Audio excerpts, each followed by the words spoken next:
Hello and welcome. This is Nancy, and I am coming to you live with Seeking Truth Always from South Bend, Indiana. And I'm so happy to be with you this Thursday evening, April 9th, in the year of our Lord, 2026. And we are sharing truth as I seek truth and you seek truth, as we are all on these awakening journeys. We are coming together every week, and we have been now for almost 5 years. Just shy of 5 years. My, how time flies, right? Anyway, this is a full podcast again. So much to share. We are in the midst of 2 different series. One, it is a series, 17 parts, individual parts, called What is the Plan? If you're new and just joining, that will be one of the things I share tonight. It'll be part 13 of 17. And it is a chronological order. This really is a plan. There really is a plan. If you've heard the words, trust the plan, anytime during your journey, I always kind of illustrate it with my hands depicting a beginning and the end of a journey. And this is an awakening journey in what has become to be known as the Great Awakening. And this series I'm doing, an article, it's written by a person who is one of the original Anons. Anon stands for anonymous. But in the beginning, not the beginning, like Genesis, but in the beginning of the awakening, of the Great Awakening, there was something published in back channels by the name of Q. Well, it turns out Q, they didn't know it at the time, but it was a military, and still is, a military intelligence operation. And there were some very techie, curious people worldwide that knew where back channels even were. I never heard of them. I wasn't awake in 2017 either. But in 2017, October of 2017, these very curious, unusual, they called them drops. We would call them probably messages. But they called them drops. And the originator or the creator of them, or whatever you want to call it, was just one letter. The 17th letter of the alphabet, which was Q. And Q didn't tell anybody anything, but Q asked questions. You see, Q was beginning the process, helping people to understand what needed to be done worldwide, and that was research. Part 1 of 17 in the article I'm sharing with you from this Anon by the name of Alpha Warrior. You can find him in TikTok. You can, well, maybe TikTok. I'm not even sure, but I think Telegram, definitely X, Rumble. And I follow him in Substack. But Alpha Warrior, the part 1 of 17 would be the first step in the Great Awakening. And the first step was to have people become aware and understand that we've been sold a bill of goods our whole life, to put it bluntly. We've been lied to. We've been deceived. We've been not told the truth. And that would be in every area of our lives, every area of humanity. And the beginning step, the number one step, was to make people aware of that. And one of the biggest places that was deceiving humanity was media. Media that we came to know as, after a very famous escalator ride, down a golden escalator, when President Trump came down that escalator in 2015 to announce he was running for president. of the United States, he started saying two words, and those two words were not necessarily on that escalator, but shortly thereafter. Those two words were fake news. Of course, we'd never heard those two words put together before. And in 2017, when Q started, when the back channels started publishing these very curious posts with questions, those two words, fake news, had been spoken now for almost 2 years. And people were quite aware, even if they didn't understand it, that fake news meant that the news we've been hearing our whole lives was not true. And people in power were not telling the truth, and people got that power by cheating and lying and corruption. And that's just in the political realm. But there was so much more that we had been lied to about, whether it be our education system, whether it be the religious system, whether it be the political system, whether it be the money system, the banking system, mortgages, banking, interest, taxes. The list goes on and on. Anyway, Alpha Warrior was one of the original Anons. And he writes articles, and he does videos, and he has podcasts as well. And you can find him, like I said, on Rumble, X, probably Telegram. I follow him on Substack, as I said. And this article is 17 parts in chronological order of the plan for the Great Awakening. And the very first part of it was having the public recognize that we've been deceived, that we've been lied to. And everything else would follow that. But we had to figure that out first.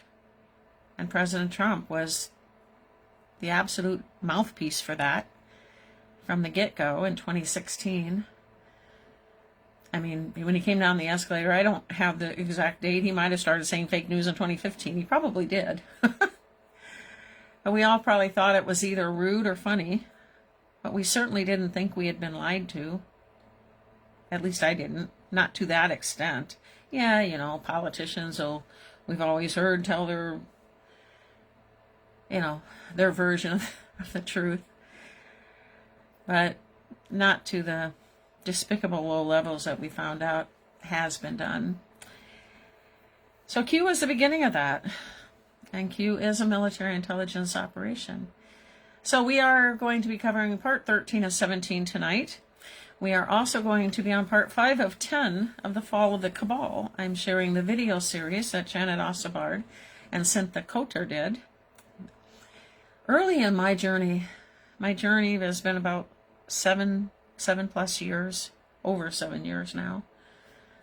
A couple years into my journey of learning, researching, learning, the Lord put in my heart that I needed to start teaching what He had led me to learn. And when He first awakened me or tapped me on the shoulder, so to speak, the Holy Spirit put in my spirit a scripture, Luke 8:17. And that scripture confused me more than anything. That scripture is everything that's been kept secret, hidden, and in the dark will be revealed and will come to light. And I didn't know we'd been lied to about anything. So my question to God was, what's been kept secret? What's been hidden? Well, now, over 7 years later, and almost 5 years of podcasts, my question has been, what haven't we been lied to about? And this whole season God has put me in, this entire, I'll say, mission of seeking truth always that He called me to, has been finding the answer to that question. What haven't we been lied to about? And I haven't found anything yet. Every area, every part of humanity, every system, every three-letter agency, everything. But the good news is God said everything will be revealed. He said everything that's been kept secret will come to light. And for whatever reason, he chose this time, for such a time as this, our time. He chose us to be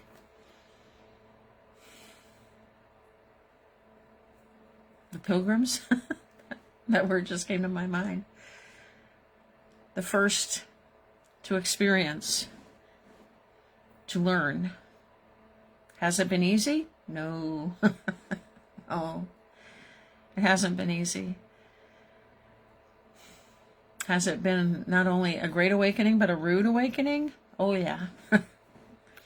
We're going to go over some of those truths tonight. That's been the mission of this whole ministry that God put in my lap, so to speak.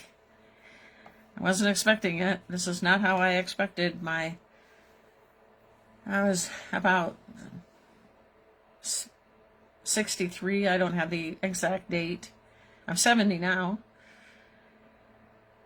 And the idea of retirement, I mean, I'd never probably ever stop doing things. I'm just not wired that way. But I'd always develop businesses and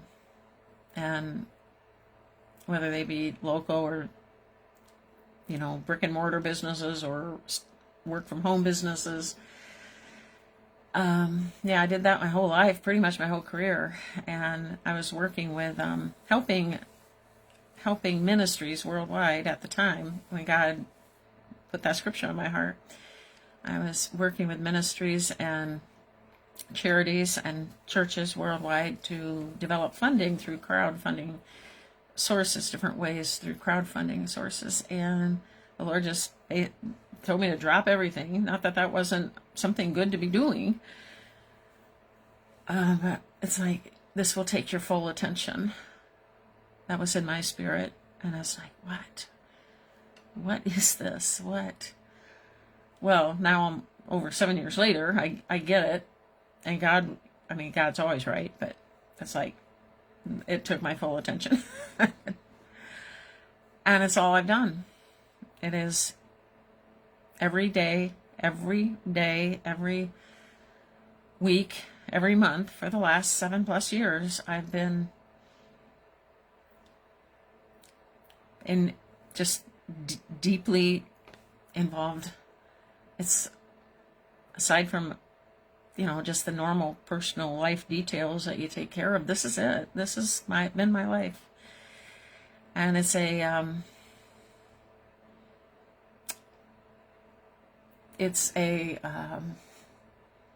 labor of love. That's the best way to put it, I guess. A labor of love. Because there's a lot of people make a lot of money doing what I do. You probably watch a lot of them.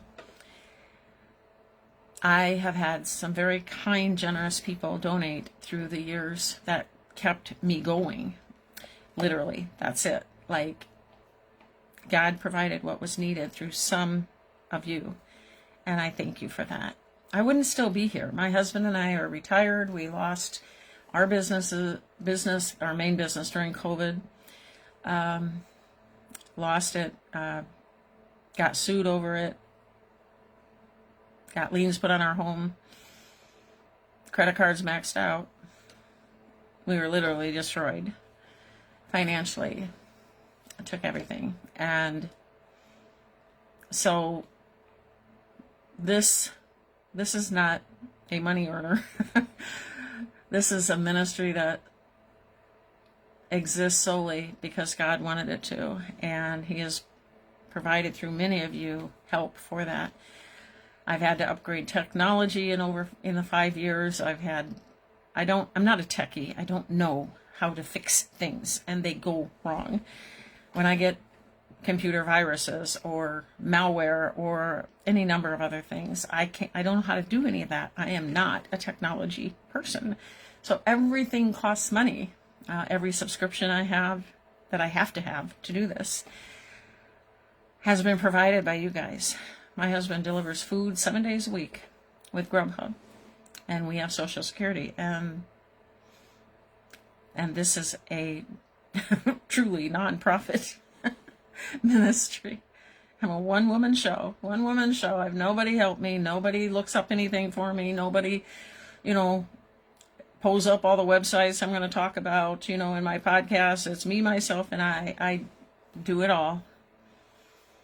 And I'm humbled that God called me to do it. It's a full-time job and then some, more hours than I ever worked in my own businesses every week. I heard something recently that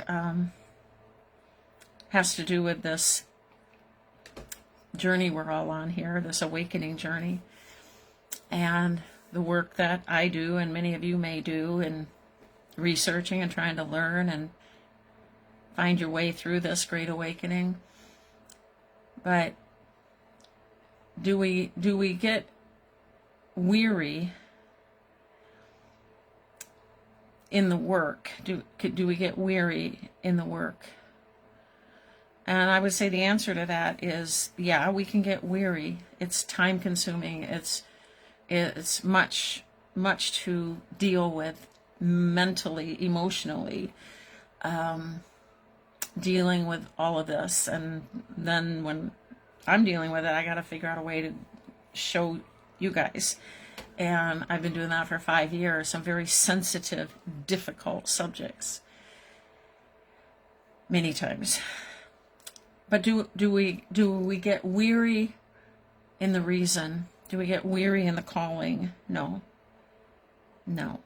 I don't get weary in the calling. That God called me to do this. And I'm honored that he did. I don't know why he did. I was never even on a video. I never did a video. Ever. Public speaking. I was public speaking for most of my career. Talked in crowds as big as 7,000, down to 2 people across the table from each other. And all the business and training that I did in my career, and seminars and so forth. But I never did videos. Was never recorded. So this is was totally crazy, but I'd be called to this, but here I am. And here you are. And in this awakening journey, God has called us together. And that's a privilege. I've met so many wonderful people through this ministry.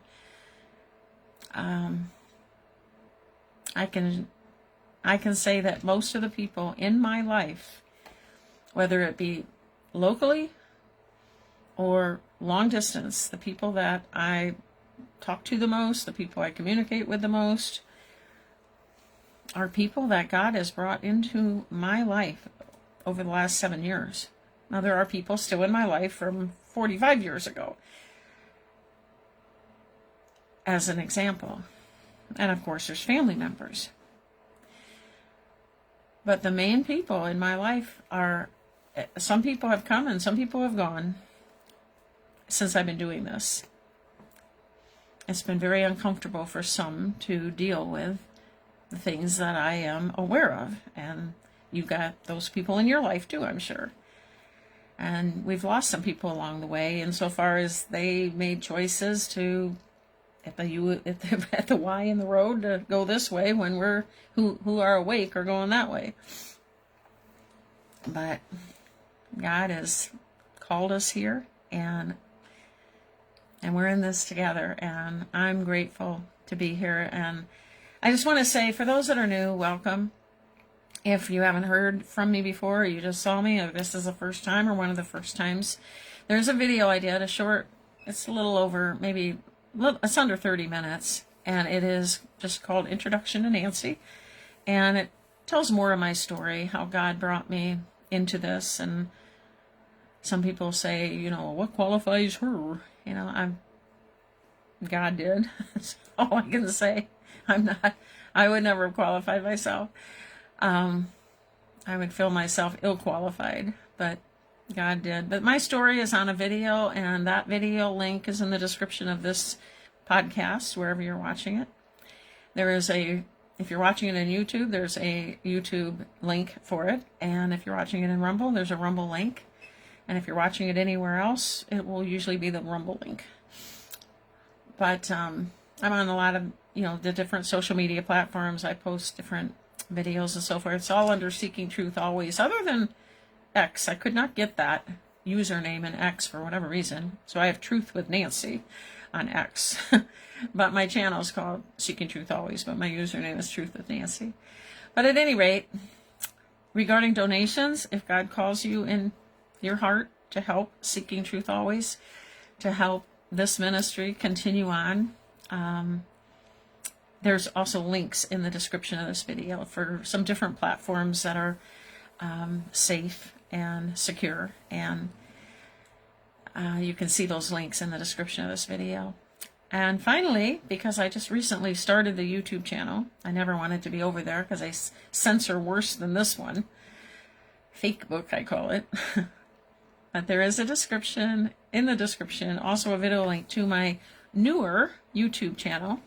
We are up to, I believe, 77 subscribers. And most of them are you guys. There's been some new ones from YouTube. I've been kind of surprised by that because I don't get much exposure there. But God wanted me there because there's people there that aren't here in Facebook or in Rumble. And in Rumble, I'm just on the edge of 6,000 followers over the last... well, I started that channel in March of 22. So, yeah, just over, 4 years. So, just about 6,000 followers so far. So, if you're one of them, thank you and welcome. And here in Facebook, I had 0 followers when I started these podcasts. I had about 2,300 friends at the time, almost 5 years ago. But now, in addition to my friends, which is still in that area, 2,300-ish, there's over 4,000 followers that have followed me here in this platform. So for all of you, welcome. And if you guys would click the link in this video for YouTube, I mean, I said, there's like 12 or 13,000 people out there following me, and we're at 77 in YouTube. So I've never asked anything of anybody. Never sold anything, never recommended anything, never had sponsors for anything. But I am asking you if you would click that link for YouTube, because the exposure grows, and the only reason I'm there is because God wants me there. There's people there that need what He provides through me. And so if you would go there and click that YouTube link and subscribe to that channel, it's free, there's no cost. In fact, I even had somebody from the UK find me in YouTube and write me a message on one of my videos. And they said, and I do have the links in those videos too, but I'm not in the UK, so I don't know what she sees. But she said, there's nowhere to give to help you. What? And I wrote her back and I said, in the comment, I said, all of the links are in the description of the video. And she wrote me back a second time and she said, we don't see them. Well, I don't know anything about YouTube, really, period, but especially YouTube and UK.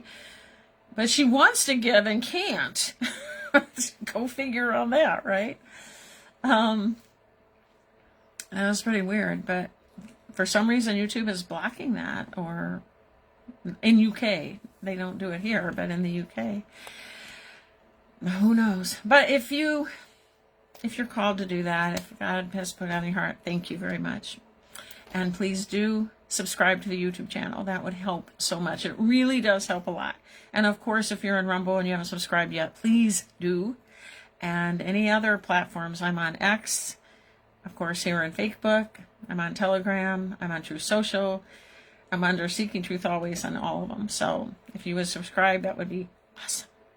All right, so with that being said, we are going to first, in addition to those 2 series that we're in the middle of, and I think I only just touched on the second, but we are on part 5 of 10 of Fall of the Cabal. And that is a video series by Janet Ossebaard and Cynthia Coulter. And it is one of the first things, it wasn't the first thing because I started before those videos were available. But when they became available, as soon as they became available, several years ago, I watched them and I learned more from them. I've watched them multiple times. And for the longest time, I could never show them on this platform. Or we couldn't show them on any platform, really, because they'd get censored. But now we can. And so the Lord put it on my heart to show them here. And every time I watch them, I see something different. Not that I didn't see it before, but when the student is ready, the teacher will appear. That's an old saying.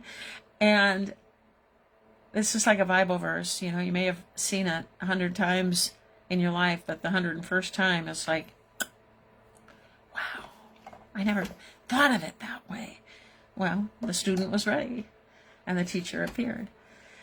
So anyway, that's what we're doing tonight, and some updates. I have several updates I want to give you. Always try to have some updates for current events, things to inform, educate, encourage all of you, all of us, me included. So let me first say hello to a few folks that came on while I was opening this podcast and chatting a little bit. And if you leave a message, I know you're here. If you don't leave a message, I don't know you're here because this platform doesn't show me. And just one of the many censoring things I've dealt with all of my ministry life here. Okay, so Chris is first in the house from South Dakota, and she said, another busy tax day. Well, that's winding down. We're on the 9th.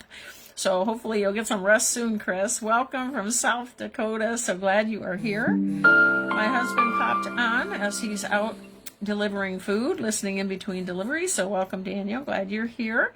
Sonia said, good evening, Nancy and everyone. And she comes to us from Ohio. So welcome, Sonia. So good to see you as always, as it is to see Connie saying hello from stormy Kansas. And we're expecting some of that tonight ourselves. So stay safe, stay dry if you can. And I'm glad you're here, Connie. And Kathy is joining us from Dayton, Ohio. Good to see you, Kathy, and thank you for being here. She says hello. And hello right back at you. So the first thing I want to share is about a minute long. Unfortunately, I cannot play the music with it because we will get censored and copyright, whatever. It's all over the internet, but you put it on Facebook and they won't let you show it. But you'll hear the first few notes of it. You'll probably recognize the song. But it's a pretty cool video to start this out. And it is a video from 1998. And it says on the video how many years they had been together at that point. This happens to be 1998. And it's about a 1-minute video, and it takes us up to the current. It's just really cool to see the transformation of their relationship and where it started. This was 1998, and I think it will open here, but if it doesn't, I will pause it and I'll restart it. Yep. Okay, so that's, that song. I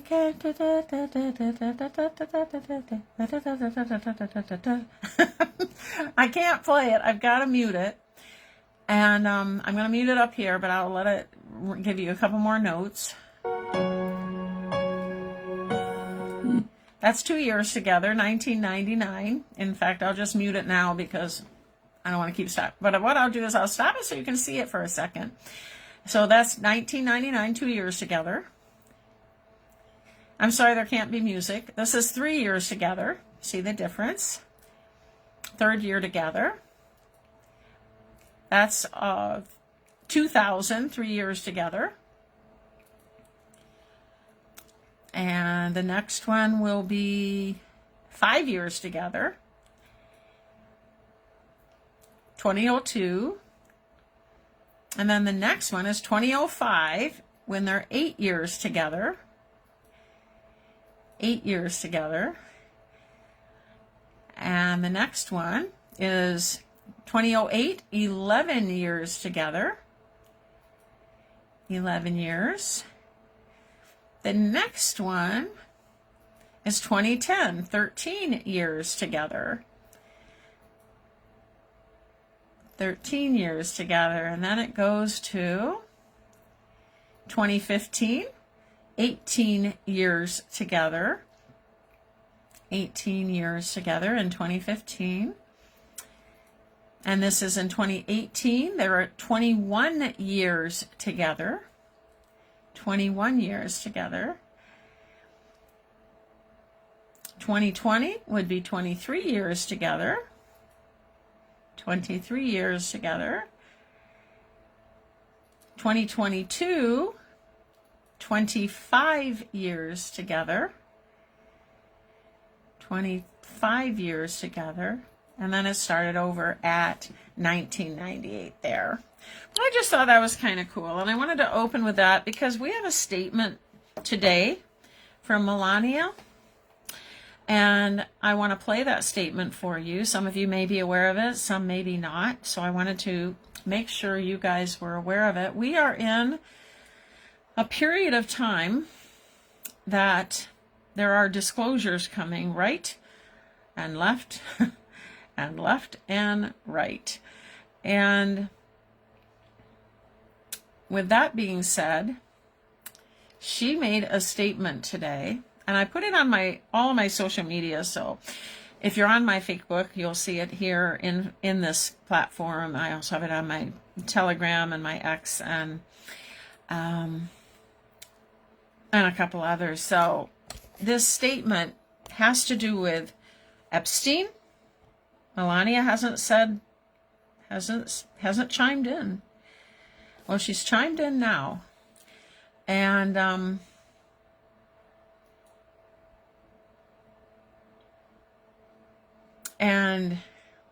what I want to do is get it on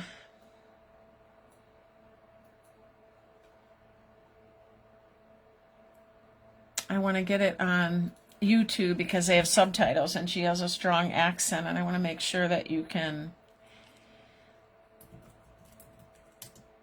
understand everything that she says. Okay, so I found it here on YouTube, and I'll give you guys the subtitles. Okay, so I'm going to turn this around. This is from the White House YouTube channel.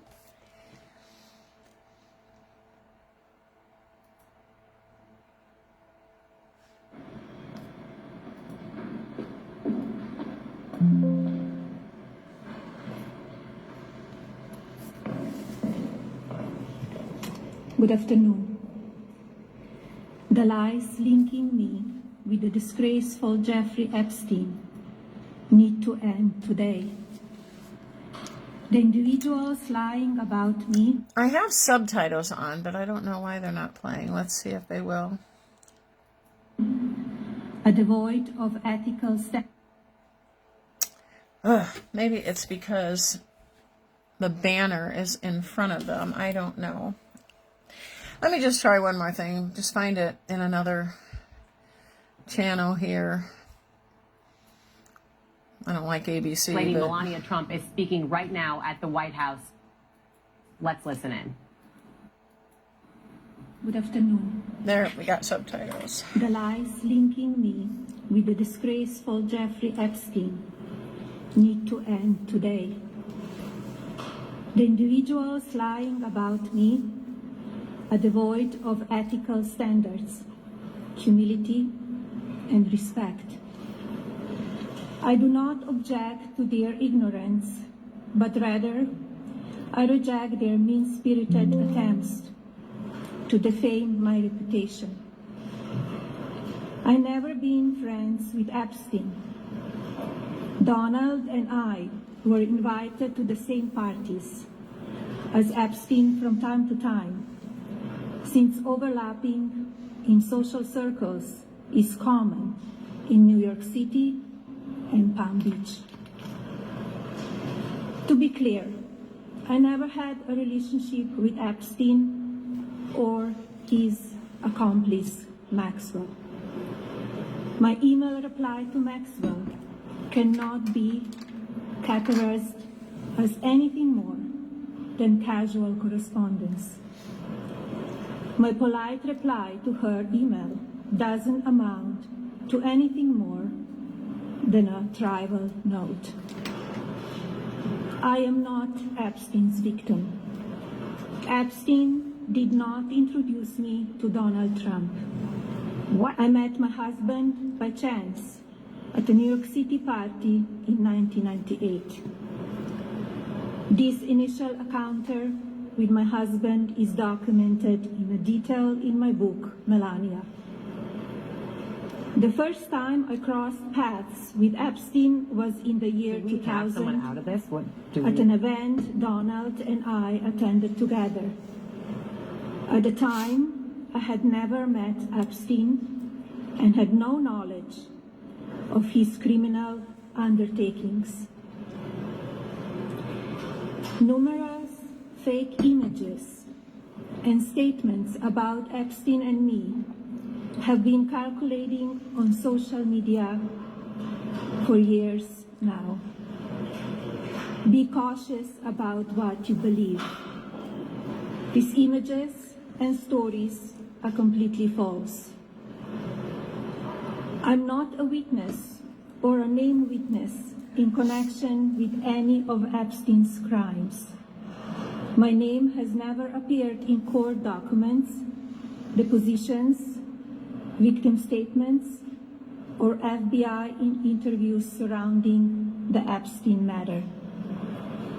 I have never had any knowledge of Epstein abuse of his victims. I was never involved in any capacity. I was not a participant, was never on Epstein's plane, and never visited his private island. I have never been legally accused or convinced of a crime in connection with Epstein's sex trafficking, abuse of minors, and other repulsive behavior. The false smears about me from mean-spirited and politically motivated individuals and entities looking to cause damage to my good name, to gain financially and climb politically, must stop. My attorneys and I have fought these unfounded and baseless lies with success and will continue to maintain my sound reputation without hesitation. To date, several individuals and companies have been legally obligated to publicly apologize and retract their lies about me, such as Daily Beast, James Carville, and HarperCollins, UK. Now is the time for Congress to act. Epstein was not alone. Several prominent male executives resigned from their powerful positions after this matter became widely politicized. Of course, this doesn't amount to guilt, but we still must work openly and transparently to uncover the truth. I call on Congress to provide the women who have been victimized by Epstein with a public hearing specifically centered around the survivors. Give these victims their opportunity to testify under oath in front of Congress with the power of sworn testimony. Each and every woman should have her day to tell her story in public if she wishes, and then her testimony should be permanently entered into the congressional record. Then, and only then, we will have the truth. Thank you.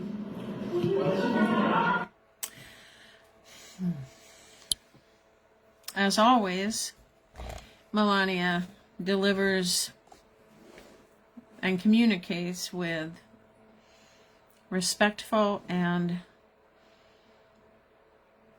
never in a way that inflates herself. She just tells the truth. And she is brutally assaulted in the media, always has been, and continues to be. Even with this statement that she made about just clarifying and putting on record that she's what she has and has not, her affiliation with Epstein, with Maxwell, with being on the plane or being at the island, making her point, making her public statement. She is also advocating for the victims of Epstein, saying that she is telling Congress, or however that works, recommending it or however, but to let the victims have their voice, to let them testify, to let them speak the truth. Well, of course, nobody wants that because people are being implicated. And it's regardless of what they try to stop and what they're doing, nothing can stop what is happening. The disclosures are coming. God said everything that's been kept secret, hidden in the dark, will be revealed and will come to light. And it is. But she is, even with this statement she made, the attacks are vicious. They're suggesting things like, just as one example, let the victim. She did not say, victims, you must testify. She said, if they choose to testify, if they want to have their voices heard.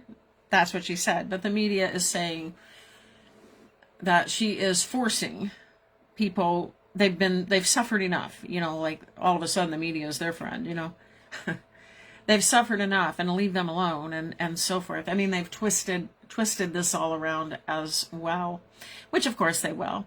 But on Seeking Truth Always, I let you see it firsthand and make your own decision. Decide for yourself what you saw and what you heard, and if you agree with the media, that's your choice. I don't agree with the media. I don't think many people that watch me do, but if you do, that's your choice, and nobody takes that away from you. But I show it to you instead of, I hated bringing it up on ABC because I was afraid they were going to do commentary throughout, but I wanted you to see the subtitles. Yeah, they're one of the worst for sure.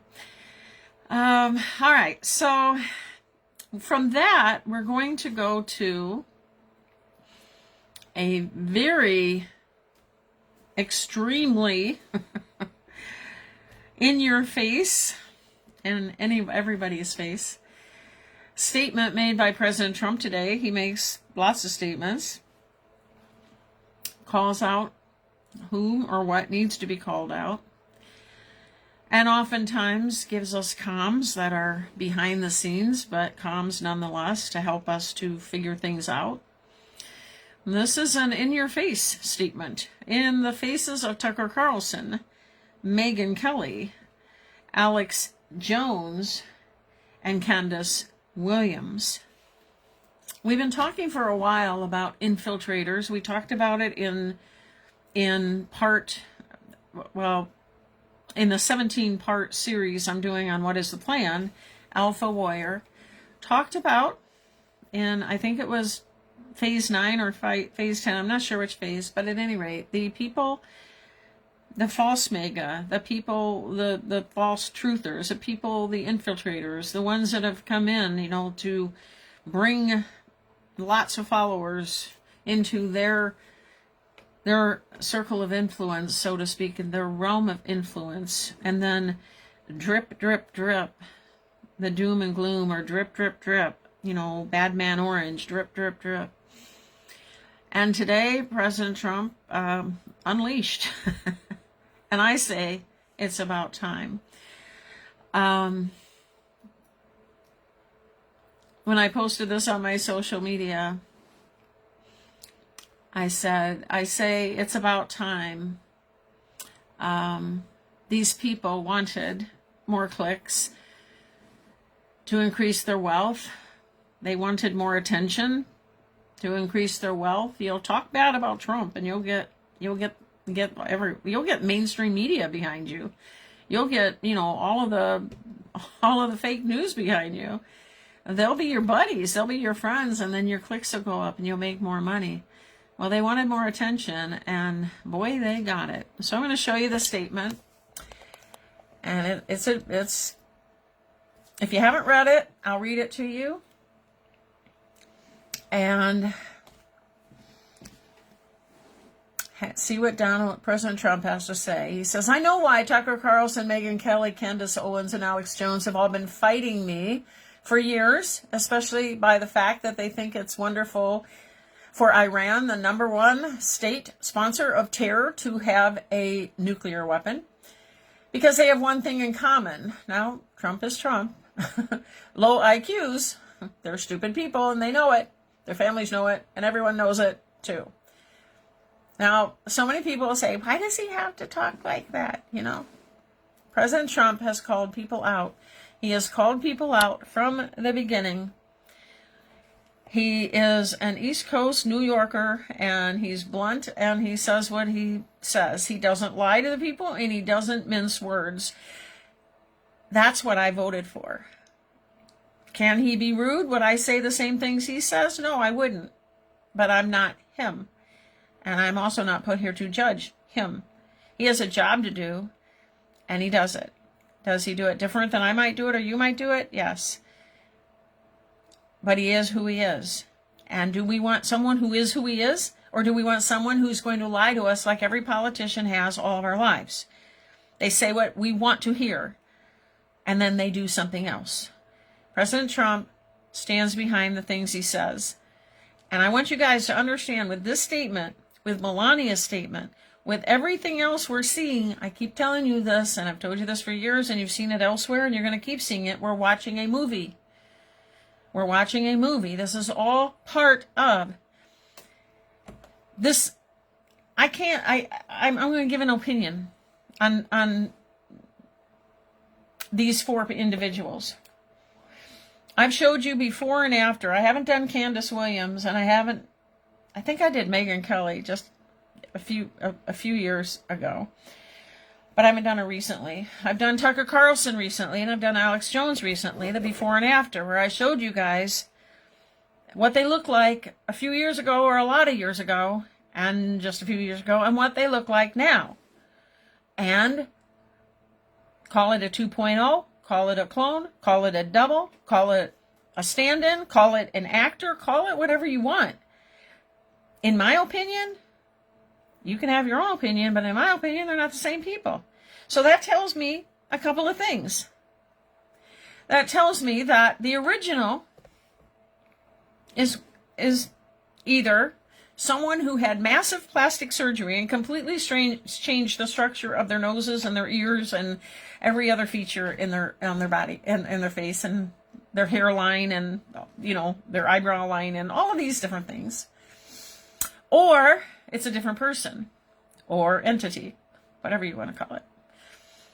So let's just say now that it is a different person. Why?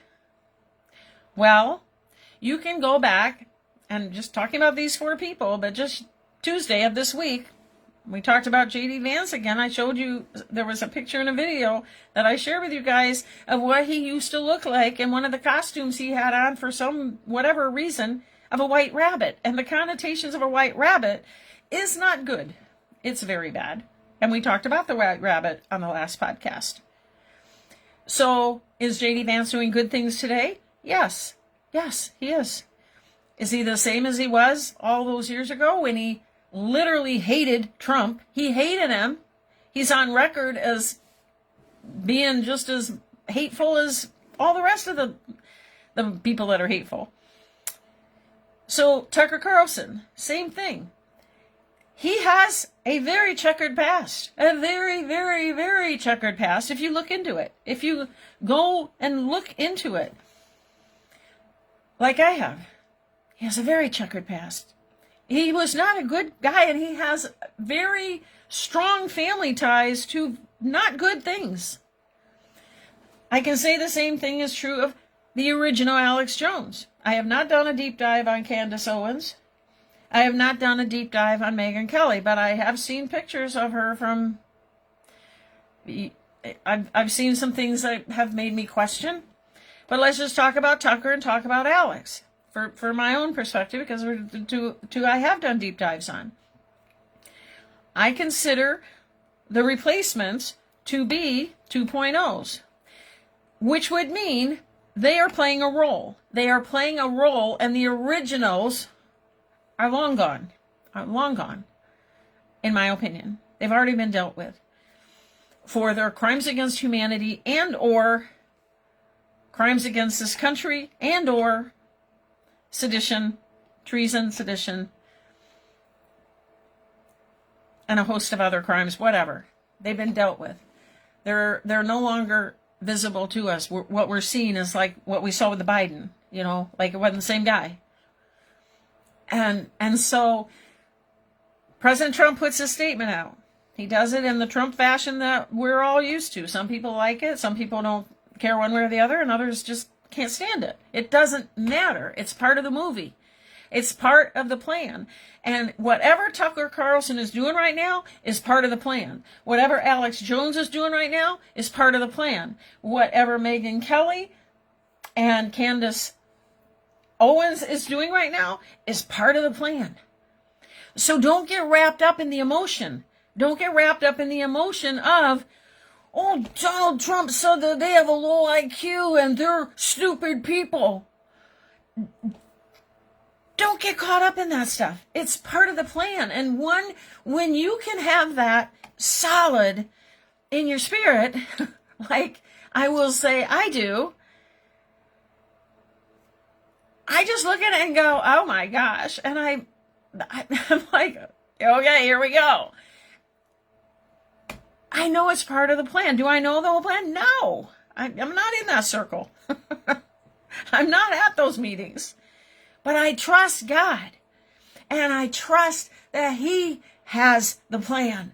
And I trust He has put the people in place to orchestrate and put the plan out there. So when I see this, it doesn't shake me up.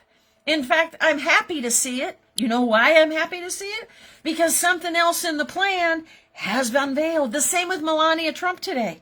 It has to do with trafficking. It has to do with Epstein. It has to do with the survivors and their truth and that whatever. It's all part of the plan. It's supposed to be here right now. It's what is next. It's what is next. So don't get caught up in the emotion of it. If people are telling you, if you're watching people that are bad-mouthing Trump because of this, again, oh gosh, can he do no wrong? Yeah, of course he can do wrong. Is he perfect? Of course he's not perfect. Is there things he has done wrong? Yes, of course. But if you're listening to people who are trashing him because of anything, because of this or whatever, he is our commander-in-chief. He is our president. And that in and of itself commands respect. He's there for a reason and he's there for a purpose, and a huge percentage of this country voted in him. He has a job to do and he's doing it. But if you're listening to people that are trashing him on those very basic ideas I just said, they are in violation of them with these huge platforms so they can sway their followers' opinions. That is not what God would have be done right now. That is not what God, in my opinion, would want people in a position of influence. I'm an influencer. I don't have millions of people following me, and I don't have tens of thousands. I might have over 10,000, maybe 13, 14,000. But I'm just saying, I don't have hundreds of thousands. I'm not one of them big people that have huge followings. But I influence what, and I am humble about that because what I say matters to some. And so I am going to say what God caused me to say, and I'm going to say it in the way he has me to say it. And I'm going to defend him until God puts in my spirit not to, if that ever is the case. And if it ever is, I will be the first to say, God doesn't change, but maybe he did. And if he did, there are other people I used to follow that God called me away from. I know God doesn't change, but maybe they did. So, with that being said, I'm going to go back to this, and we're going to finish it. Don't get your emotions caught up into it, and understand it's part of the plan. All right. They think it was wonderful for Iran, the number one state sponsor of terror, to have a nuclear weapon because they have one thing in common. Okay, we went through all that. All right. Look at the past. Look at their record. They don't have what it takes, and they never did. They've all been thrown off of television, lost their shows, and aren't even invited on TV because nobody cares about them. They're nut jobs. They're troublemakers and will say anything necessary for some free and cheap publicity. Now they think they get some clicks because they have third-rate podcasts, but nobody's talking about them, and their views are the opposite of MAGA. Or I wouldn't have won the presidential election in a landslide. MAGA agrees with me and just gave CNN a 100% approval rating of Trump. Not hand-flailing fools like Tucker Carlson, who couldn't even finish college. He was a broken man. He's talking about the original Carlson right here. Okay, the original, the 1.0. He was a broken man when he got fired from Fox, and he's never been the same. Perhaps he should see a good psychiatrist. Or Megyn Kelly, who nastily asked me the now famous only Rosie O'Donnell question. Or crazy Candace Owens, who accuses the highly respected First Lady of France of being a man when she is not, and will hopefully win lots of money in the ongoing lawsuit. Actually, to me, the First Lady of France is a far more beautiful woman than Candace. In fact, it's not even close. Or bankrupt Alex Jones, who says some of the dumbest things and lost his entire fortune, as he should have, for his horrendous attack on the families of Sandy Hook shooting victims, ridiculously claiming it was a hoax. President Trump is bringing all this out for a reason. Just want you guys to know that, and is part of the plan. He's putting this stuff back into the consciousness of people. These so-called pundits are losers, and they always will be. Now, fake news CNN, the failing New York Times, and all of the other radical left news organizations are hailing them and giving them positive press for the first time in their lives. They're not MAGA. They're losers, just trying to latch on to MAGA. As president, I could get them on my side anytime I want to, but when they call, I don't return their calls because I'm too busy on world and country affairs, and after a few times, they go nasty, just like Marjorie Taylor Brown. But I no longer care about that stuff. I only care about doing right for our country. MAGA is about winning and strength in not allowing Iran to have nuclear weapons. MAGA is about making America great again. And these people have no idea how to do that, but I do.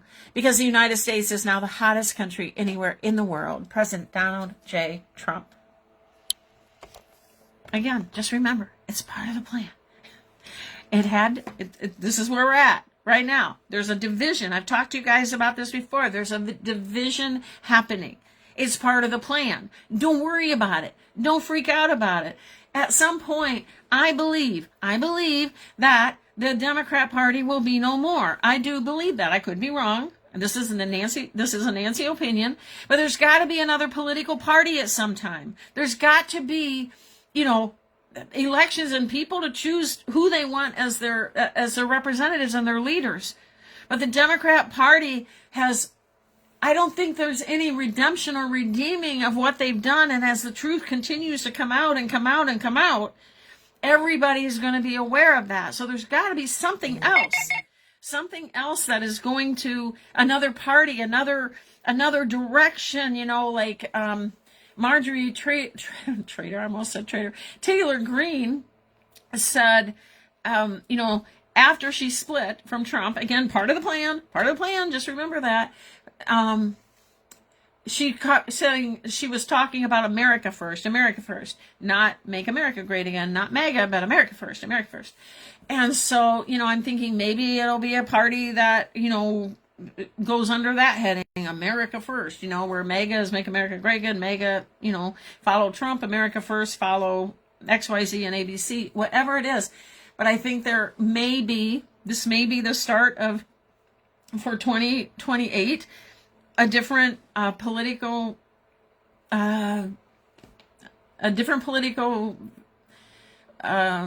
difference, parties, whatever you want to call them.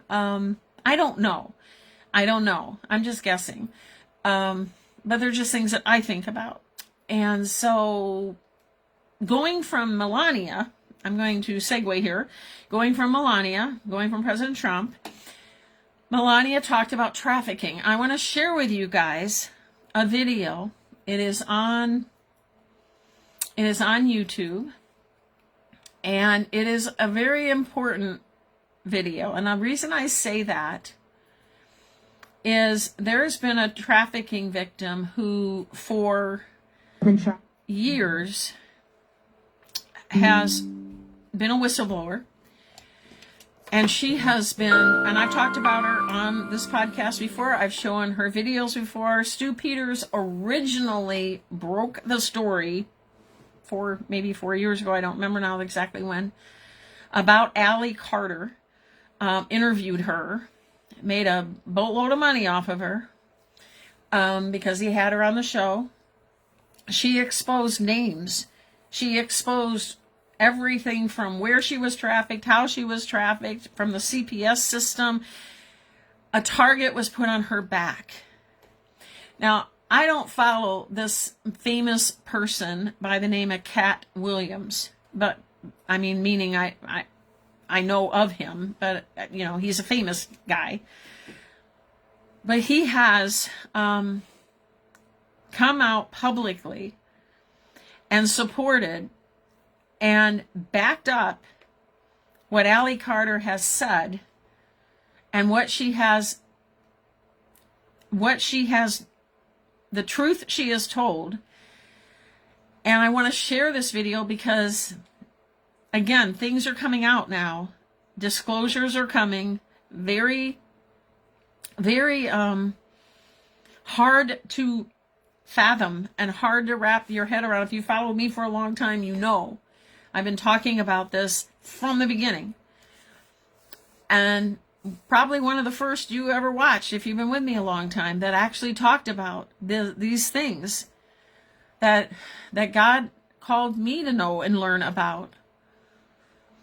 These evil, despicable human beings. I won't even say they're human. Seriously. Nobody could do what they do and be human.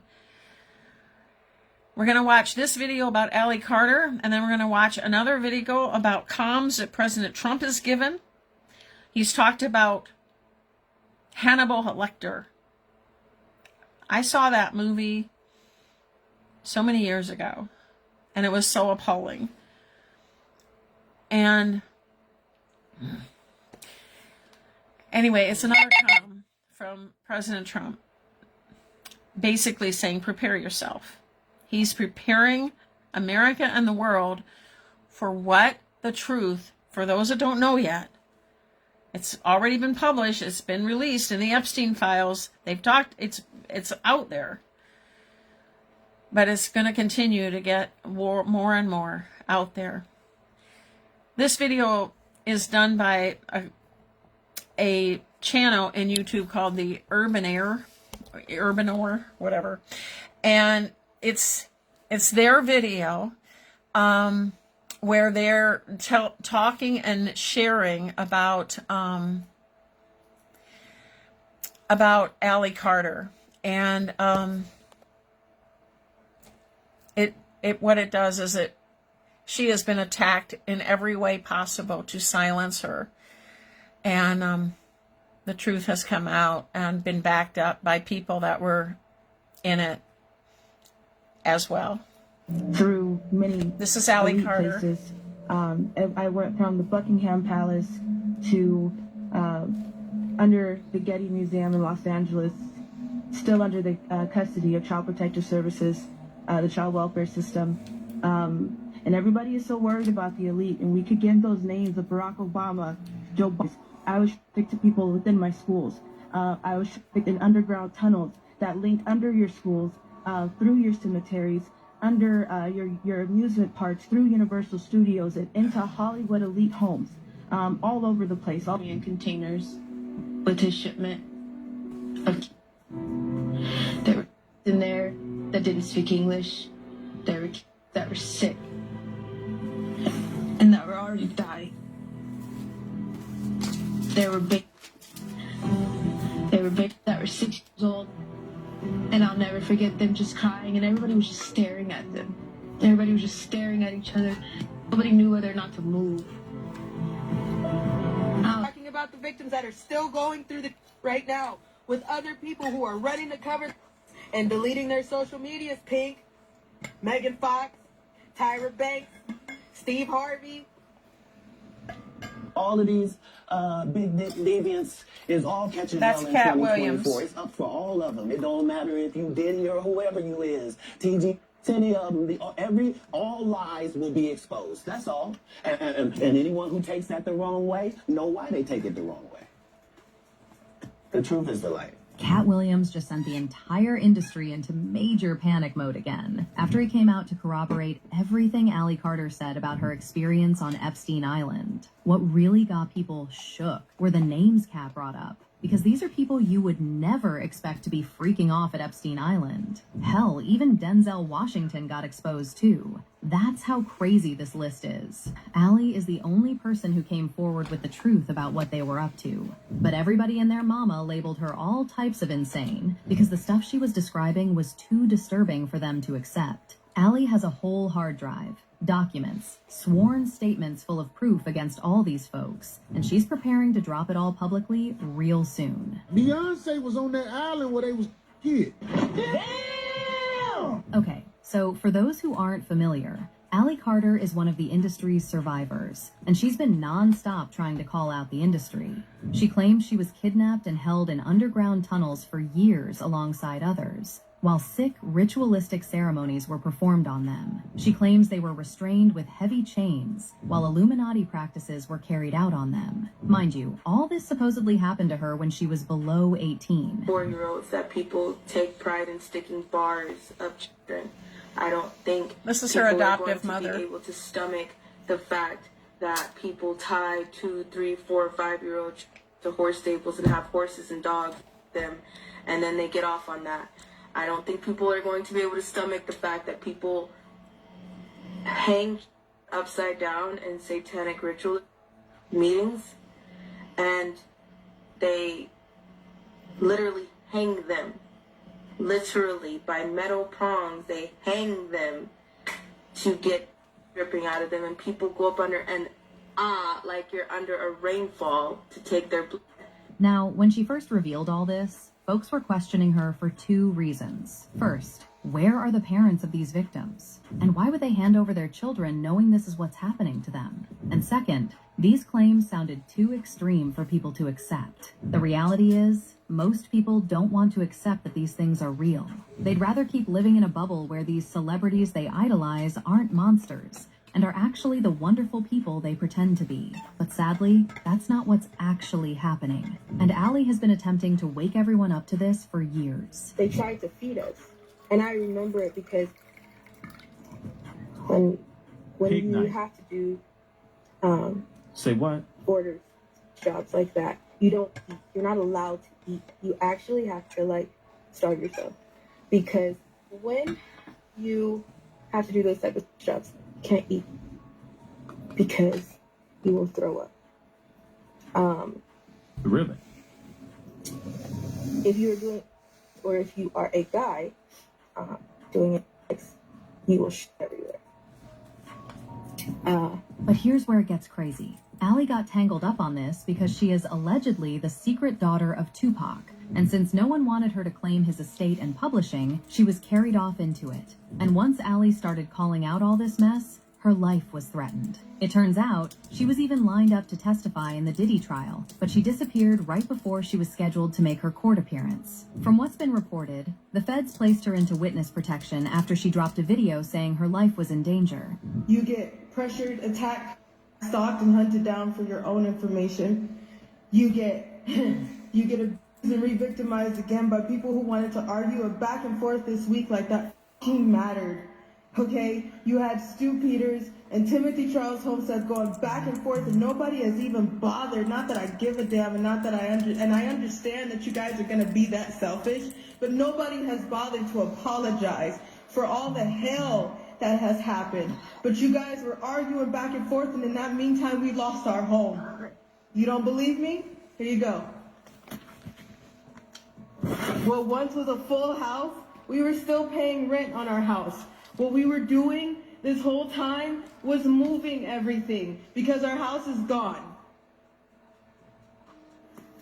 Our house is gone. This is the speaking out. This is our beautiful 3-bedroom acre home on 21225 Standing Rock Avenue because everybody has the address, because organizations that were attached to Marx, Sawyer, and many other organizations decided to put out the address, my license plate to one of my cars, and many other of my.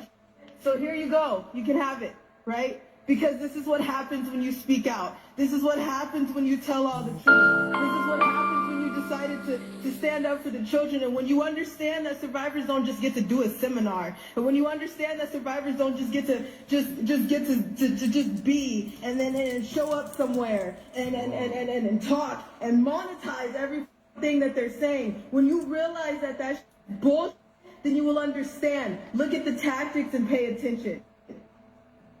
Pay attention. I'm still not asking you for a damn thing but to wake up. I'm not asking you for a damn thing but just to get outside.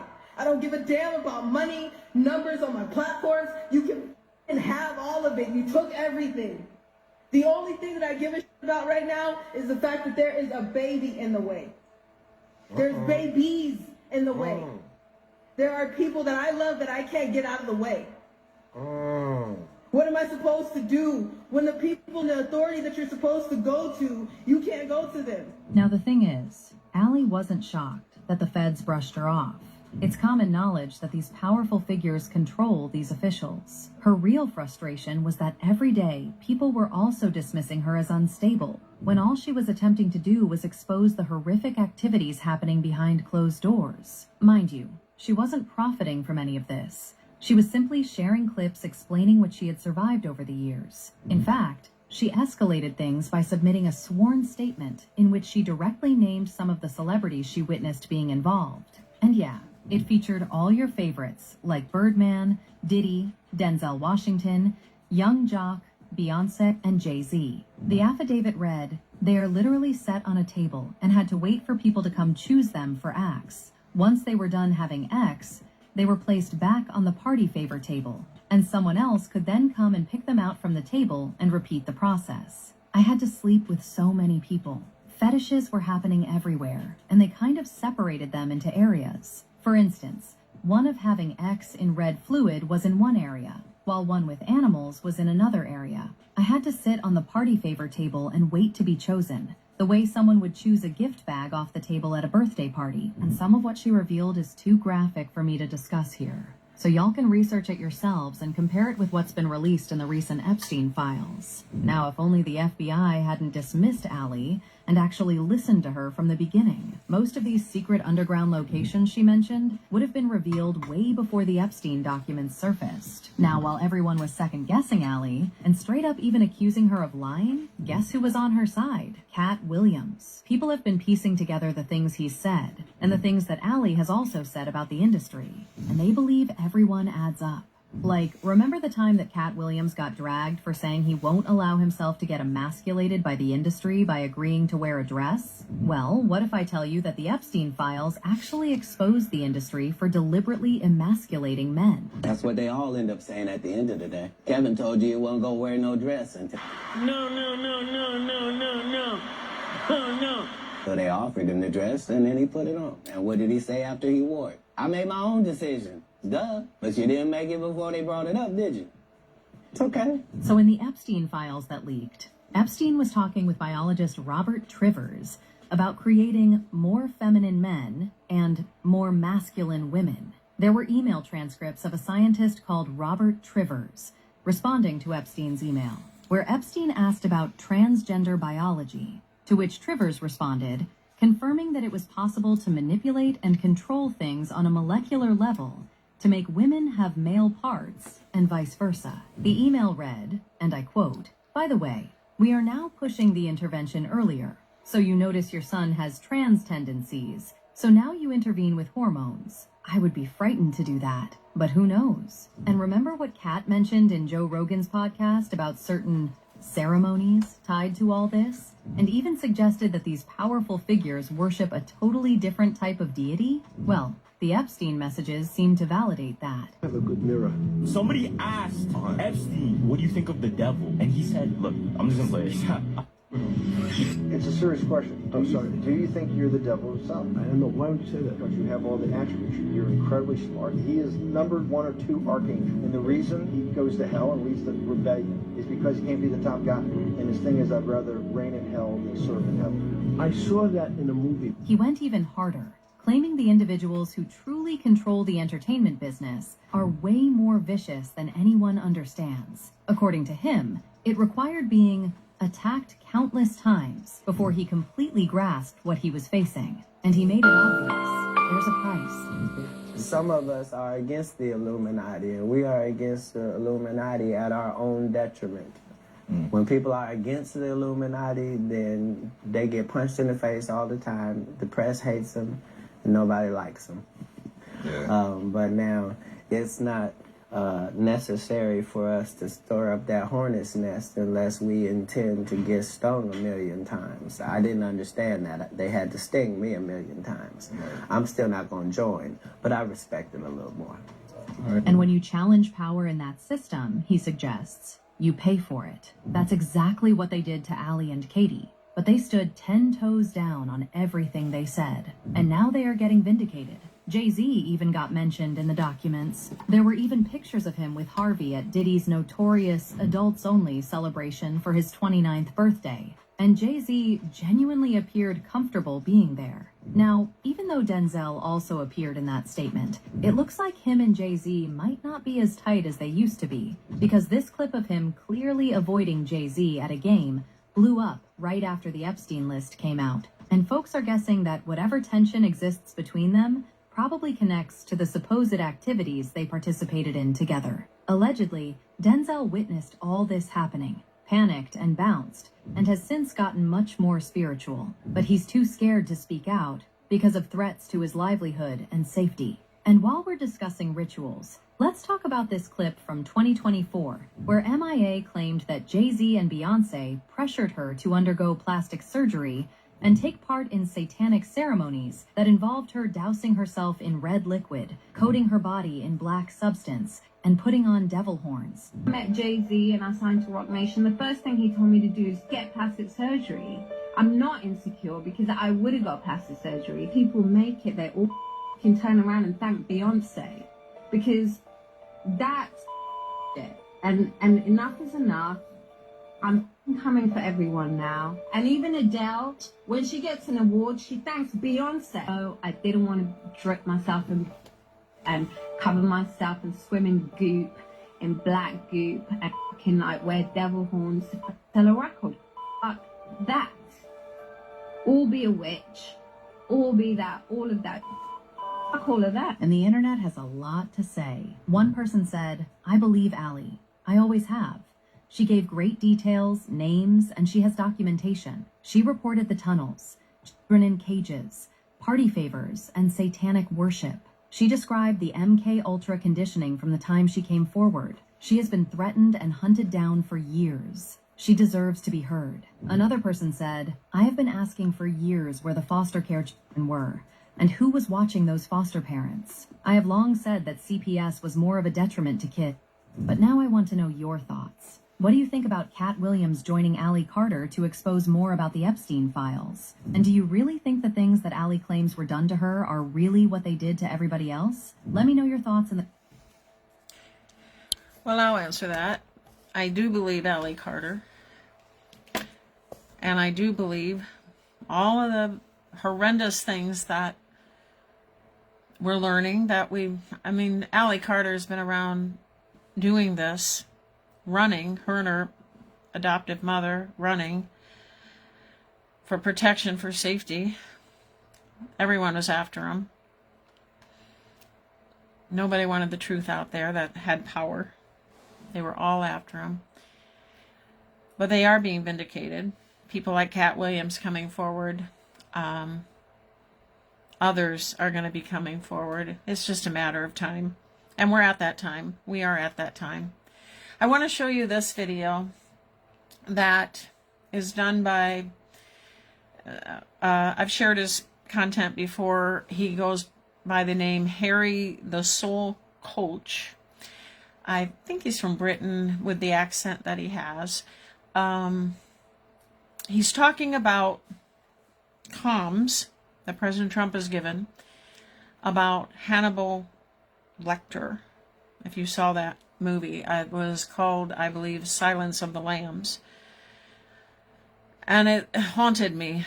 I mean, after I saw it, I'm not one that likes horror films. I'm not one that, I'm a true crime buff, but I didn't believe those things were real. When I saw Silence of the Lambs, I was just sickened by it. And I certainly didn't believe it was real. And it further sickens me to know now that it was. I watched a series several years ago. I don't remember how many years ago, but I mean, like maybe 10 years ago, 10 years ago, whenever it was. It was called The Blacklist. I liked the actor in it. I can't remember his name right off the top of my head, but he had been in some other series that I'd watched, and I really liked him, and he was a good actor. And I watched it, and it was basically about, solving crimes, but it got so dark. It got so dark. The kind of crimes, and governments against governments with other governments and whatever. And so much of the content was just so disgusting. And I mean, I had to stop watching it. I watched it for a couple, 2-3 years. It was on for several years. I watched it for, I don't remember if I watched it 2 years or 3 years, but I mean, it just kept getting darker and darker. And I'm like, I don't want to watch that. Because number one, I didn't think it was real. Well, to know it was real. Now I've heard, and I believe, because they do show us everything. They show us everything. Everything. In the movies and TV shows and series and all of these things. It's like, in Satanism, from what I understand, if they show something, like they put it out there, even though it's put out there as a cartoon, or it's put out there, as a sci-fi fiction work or whatever. If they put it out there, and somehow, like, they're exonerated from whatever it is that it is, because they put it out there and people didn't object. Something like that. Like, people didn't say anything that, like, didn't call them out or whatever. It's like, because no one objected, it's like, now it's okay because they did their part. They put it out there. These Super Bowl halftime shows, they say satanic ritual type entertainment they put out there, they put it out there, and it's like it was just accepted, like they were exonerated of in some weird, disgusting way, So, the Blacklist, from my understanding, as dark as it was, things like that were real. Really things that happened. And I can't remember one specific plot. I'm glad I can't remember. Normally when I start a series, I stick with it, and I'll watch it. I like true crime. Not that I like crime, but I guess forensically I like to understand how crimes are solved, and I try to understand the psychology of people that do these kind of things, you know. I don't know. I probably would have been good as a detective or something like that. But at any rate, I guess that's why God called me to this, because I can take yuck stuff, like really bad stuff. I can take it. I can deal with it. I can process it. I don't lose my mind over it. All right. Harry the Soul Coach.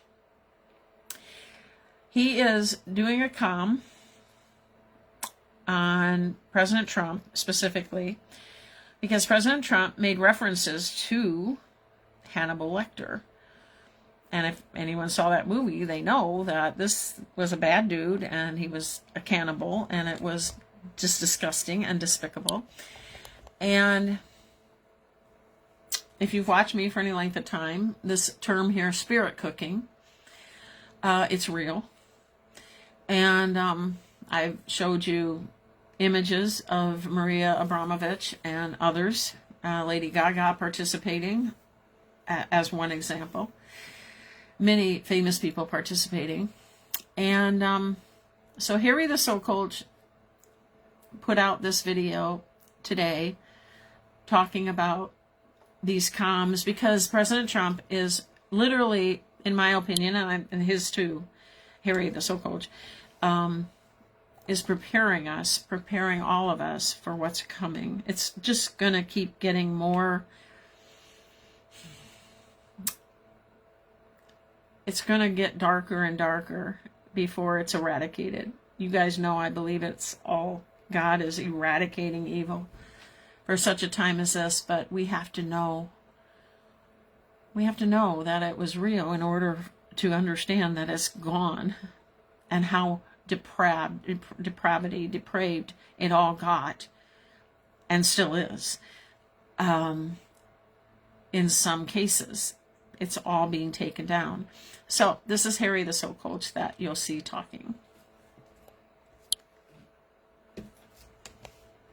Whoops. Conspiracy labels. There's a reason why they pushed the conspiracy labels so hard. Because there's so many acts that have taken place in this world that are so sick that people would only think it's a conspiracy. Donald Trump is preparing us for the very worst. Yesterday his post took us to Haiti, the adoption process, satanic rituals and child sacrifices. Or his post recently had the word cooking in twice. And if you type in cooking into the Q post, it takes us to spirit cooking. And it says you didn't think spirit... I'm going to rewind it so we can, because he goes through it quickly for purposes of time. I want you to see that, this part here. Okay, so Donald Trump said in this particular post, I believe that China purposely not buying our soybeans and causing difficulty for our soybean farmers is an economically hostile act. We are considering terminating business with China having to do with cooking oil, and other elements of trade as retribution. As an example, we can easily produce cooking oil ourselves. We don't need to purchase it from China. Harry the Soul Coach is contending, and I would tend to agree with him, that President Trump was talking about something much more evil than that, which is the spirit cooking. But we'll continue from there. Twice. And if you type in cooking into the Q posts, it takes us to spirit cooking. And it says you didn't think spirit cooking was just pretend, did you? Okay, so here, this is a Q post. And did you think, again, they ask questions, did you think the spirit cooking, before anyone had even heard of spirit cooking, was just pretend? Q. And then cannibalclub.org. A cannibal club is an actual real thing. This was given on the Q post. He doesn't have a date on here, but it was probably 2017, 2018, 2019, something like that. Gives you a link to the Cannibal Club. So again, this is a Cannibal Club is a real thing. And the Q post, giving information, asking questions, directing the Anons into the direction of what this is, because it's happening and it's real. And so he shows the actual website of the Cannibal Club. Cannibalism. Well, Donald Trump's been preparing us for a little while. Can you remember a few times where he mentioned Hannibal Lecter. And during the campaign, I talk about the late, great Hannibal Lecter. Do you know who that is, Hannibal Lecter? Silence of the Lambs. I'd talk about him. The fake news would go crazy. Why does he keep mentioning? Well, they don't want to have Hannibal in our midst. You remember the movie? And he brings it up because he's drawing attention to it. And the fact that he brings it up, he is letting the deep state know and letting the Satanists know and letting them all know that he knows. And he knows exactly what they're doing, meaning cannibalism. He knows exactly what they're up to. And that's why they try to get rid of him and impeach him and arrest him and convict him and kill him. Because he knows the truth. He knows what they're doing. Movie where it showed us. The census taker once tried to test me. I ate his liver with some fava beans and a nice Chianti. Can you remember the TV program where it showed us? What happened to his leg? Maybe the killer had to cut off his leg just so he'd fit. What did Dr. Lecter say?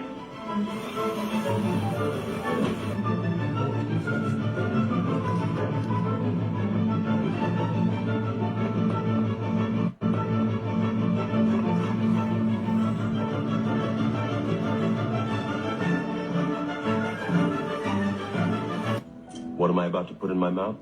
Rabbit. He should have hopped faster. Yes, he should have. Cooking human meat. This is where it gets really sick. And then Q post says spirit cooking is bigger than you can imagine. This is the Q post that mentions that. The spirit cooking discovery is bigger than you know. Follow Maria. There's a reason. The word conspiracy was pushed. Their weapon against the awakening Q. They made many current former enslaved children famous. Hollywood is filled with them. Mottos: find the loudest voices. Brainwashed. Who was adopted? Who was born in? They thought the sheep would follow the stars. Q. Again, Q always asks questions. The Anons, like the one who wrote the series we're doing right now, What is the Plan? You know, they are the ones. They were the forerunners. They were the ones that researched all of these things to find out what it was that this entity known as Q. What are you trying to tell us? What are you showing us? What do you want us to know? What do we need to do? These are the kinds of questions Q would ask. And this particular one was, to bring in an awareness to spirit cooking. So people started trying to figure that out. And when they did, start connecting those dots. And in that post, it says there's a reason why there was many Hollywood actors that were enslaved children that were put into Hollywood, that become models. They were rescued from this. Hollywood had been preparing us for a very long time. And we even saw during that conspiracy phase, during 2020, the spirit cooking dinner. And there was Will Ferrell at the table, and they showed you. This sort of stuff goes on all around the world. The Rothschilds, Black Forest, hunting parties. It's going to get sick, and it's going to link to Haiti. The adoptions, the child smuggling, it's all going to link. And then there's this one post on Q that says, who is the Queen? How long has she been in power for? With power comes corruption. Then it mentions Princess Diana, and it said, what did Princess Diana find out? Why was she trying to escape? And then who could she trust to make that happen? What was the cover? We're going to find out a lot about Princess Diana too in that same post. It talks about Satan. Who worships Satan in power? And I'll read this one. This is from Q again. Satan. Who follows? What political leaders worship Satan? This was back in 2017, 2018, 2019, 2020. What does an upside down cross represent? Who wears it openly? Chelsea Clinton wore it openly. Did you guys know that? I've showed that before on my podcast. Chelsea Clinton, just as one example. Q is saying, who wears it openly? It wasn't just Chelsea Clinton, but she's one of them. Why? Who is she connected to? Why is this relevant? Spirit cooking. What does spirit cooking represent? Cult. What is a cult? Who is worshipped? Why is this relevant? Snow White, Godfather 3, Speed, Q. There's the cross upside down. Then it mentions spirit cooking, and it says, what does spirit cooking represent? A cult. What does a cult worship? It's going to take us again back to the Rothschilds. There's a reason why this stuff has been hidden from us, because it was shocked the world. But the world's now prepared for it because we're seeing all the other corruption. But it's going to link to this most horrible of crimes, and this is what we've been fighting a long time, and this is why we've had to be prepared for this moment in time. Yes, this is what I was saying earlier. Do I get weary? Do I get weary of the work? Do I get wearied because there's so much? Yeah. But I will never be weary of the reason or the cause. This is what we've been doing. This is what God has called us to do, to expose this and to become aware of it and to understand it, because he is eradicating it. But he's not going to just poof it away. We've got to do our part. Part of our part is learning. Part of our part is researching. That was the whole operation of Q, the military intelligence operation. Q, that was why, and all we ever heard. I mean, when I started this all, I believe Q was like, woo-woo. I knew nothing. I was so asleep. And I believed, like anything I heard on media about Q was negative. They were a cult. They were evil. They were bad. Those are the things that I came into my journey believing about Q. I didn't mention Q for the whole first year of my podcast, almost not at all, because I was still learning. I was still like when a new Christian, still a baby Christian. I was still a baby, awakener. I was still learning. I couldn't wrap my head around it all, and so once I understood it, once I was there, once God gave me all the pieces that I understood, and I knew that it was good. It wasn't evil. It was something good, and it was what God was using to awaken humanity, to begin the awakening, the great awakening. And so then I started talking about it and sharing about it, because I couldn't share about it I wouldn't blindly share about it. I wasn't going to share about it if I didn't have an opinion, understand it myself. So, all right. I was going to do a segment tonight on Obama, but I'm not going to do that now, because I spent more time, but needed time, on the trafficking aspect and the, what's coming, and helping to prepare everybody for what's coming. But the next thing we're going to do is go to the part 5 of 10 of the fall of the cabal.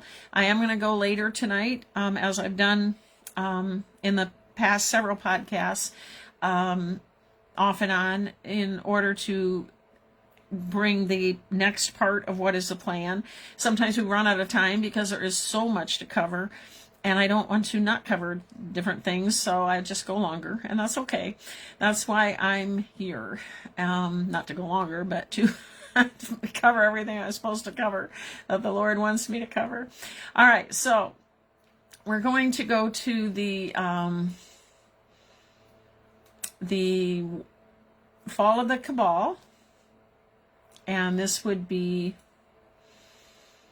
part 5 of 10 parts, and I'm just pulling it up here to get it in the viewfinder for you guys to be able to see it pretty good. Okay, let me turn the camera around. Again, this is The Fall of the Cabal by Janet Ossebaard, and this is a 10-part series, parts 1 through 10. We are on part 5 of 10, and she will continue where she left off with part 4, the end of part 4, and this is the beginning of part 5.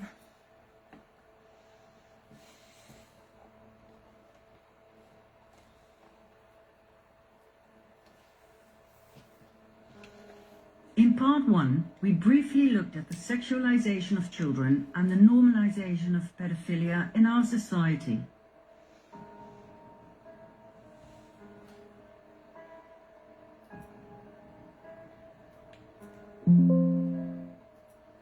Innocence is sexier than you think?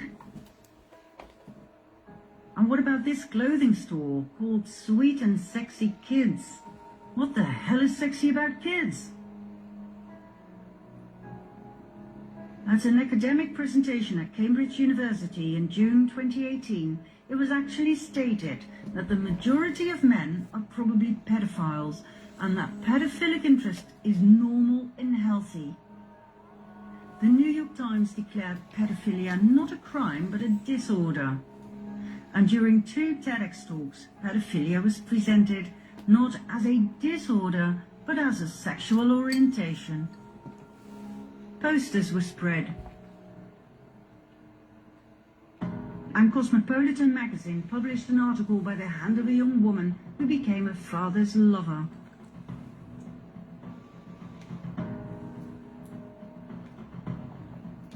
Now, of course, in order to make all of this legal, the age of consent had to go down, so that having sex with a child would no longer be a crime.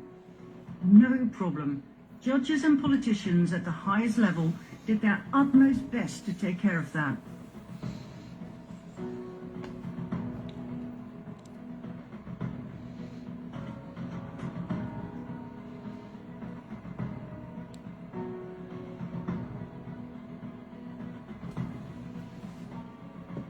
Not many people know that Patricia Hewitt was General Secretary of the NCCL, later known as Liberty, which was affiliated to PI, the Pedophile Information Exchange.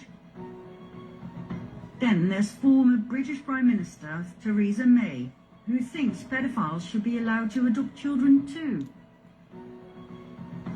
When you study the patterns of this topic, it seems there is a larger plan behind it all.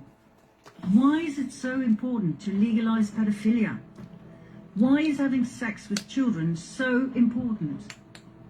Any psychologist can tell you how harmful it is for children to have sex at a young age, and that consent is a very dangerous concept, as pedophiles often tell their children they are simply demonstrating just how much they love them. Sex is then confused with love.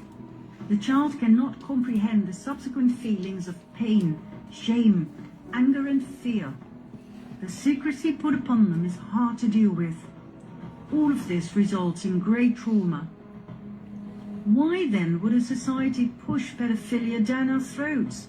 Bit by bit, step by step, normalizing it so that we grow to the idea instead of reject it. Why create a society of traumatized people? Why are pedophile logos used in children cartoons, Disney movies, candy and ice cream, child protection centers, adoption agencies, in business and in politics? Meet Sheila Jackson Lee, member of the House of Representatives, proudly wearing her young boy lover ring. What is going on here? Let's follow a lead. Check this out. This still image appears in a video clip of a band called EPSTEIN, and this is where it gets interesting. They played at Comet Ping Pong, a restaurant in Washington, D.C. Best known for its pizzas, ping pong tables in the basement, high-profile clients such as Hillary Clinton and the Obamas, and a conspiracy theory called Pizzagate, more about which in a bit. Meet the owner of Comet Ping Pong, James Achilles Alefantis. When Alefantis started his restaurant in 2006, he didn't have much, according to himself. Yet in 2012, only 6 years later, he was named as one of the 50 most powerful people in Washington, D.C. That fascinates me. You don't become that powerful by running a pizza place. So, who exactly is James Alefantis? He portrays Comet Ping Pong as a family-friendly restaurant, yet his tweets and those posted on his Twitter account are controversial, to say the least.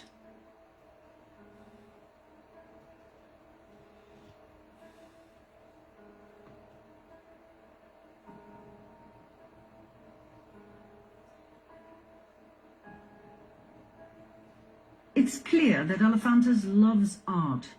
Comet Ping Pong often displays the work of artists with a very specific taste. This is the work of Arrington de Dioniso.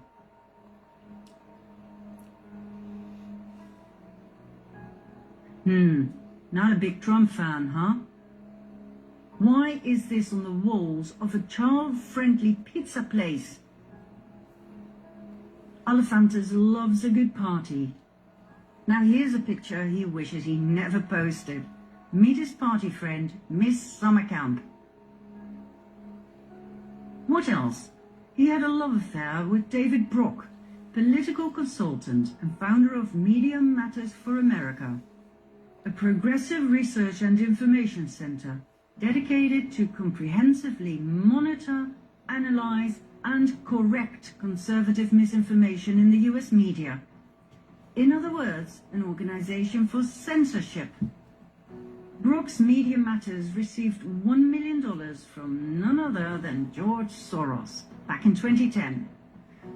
Brock also founded Correct the Record with the sole purpose of censoring all negative reports on Hillary Clinton on social media. Censorship once again. So, James Alefantis is definitely a lead we must follow. What else do we know about him? He is best friends with the political top of the US. He is closely connected to the Podesta brothers, John and Tony Podesta. John Podesta is quite a hotshot in American politics. He was White House Chief of Staff to President Clinton, Counselor to President Obama, and Chairman of the 2016 Hillary Clinton presidential campaign. Tony Podesta is a political lobbyist and art supporter. He and his ex-wife Heather collect the work of, for instance, the Dutch artist Margie Geerlings.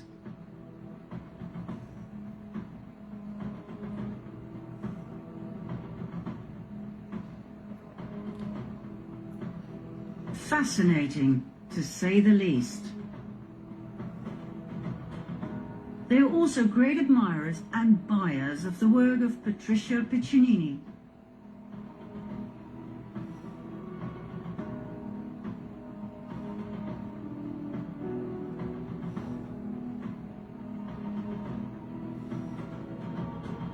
And what about the work of Biljana Djordjevic that actually adorns the Podesta's living room?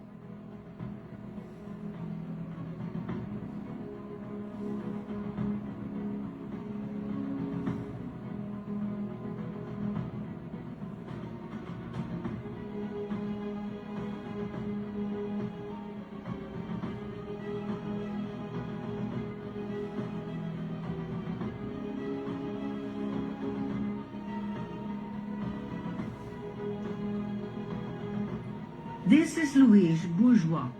Her work is prominently present in Tony Podesta's mansion. This piece is called Arch of Hysteria. It greatly resembles the work of Jeffrey Dahmer, a serial killer who liked to dismember his victims and leave them in a somewhat awkward position.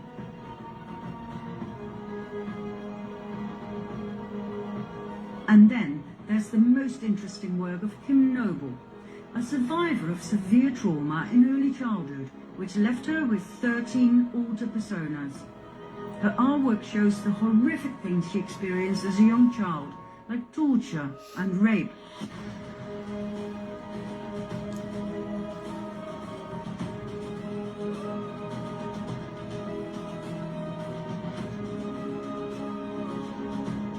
Her work was exhibited in Comet Ping Pong, our child-friendly pizza place. Now, I don't know about you, but this makes me sick as a dog. The more I studied Pizzagate, the more I realized this was quite likely conspiracy fact, not theory. What kind of a pizza place exhibits naked, abused, tortured, raped, and even dead children on its walls? What kind of man becomes one of the most powerful people in Washington, D.C., serving pizza? How come the political top of the US, the Podestas, the Clintons, and even Obama, president of the US at that time, how come they all want to spend time with a sick perv like Alefantis? I think I know. For a while I thought the name Alefantis was fake. This man was way too powerful to come from an ordinary family.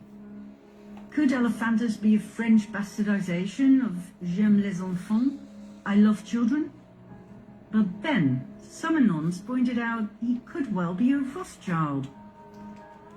After some digging, I came across an interesting twist in the Rothschild family tree, starting with Evelyn Achille the Rothschild.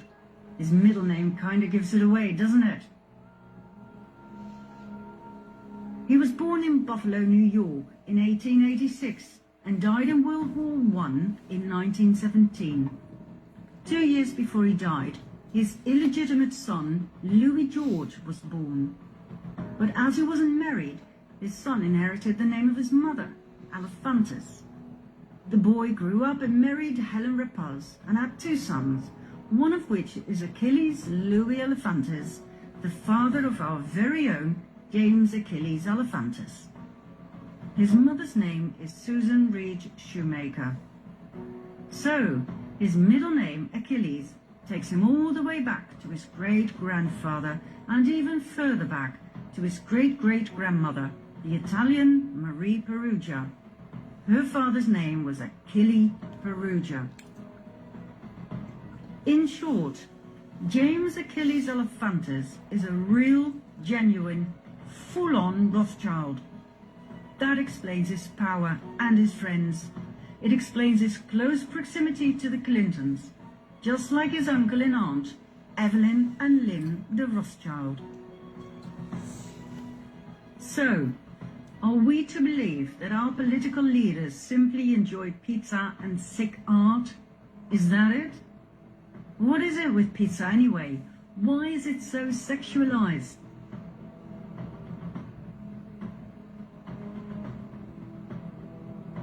What's with the Besta Pizza pedophile logo? Which, by the way, was quickly changed the moment Pizzagate became an item.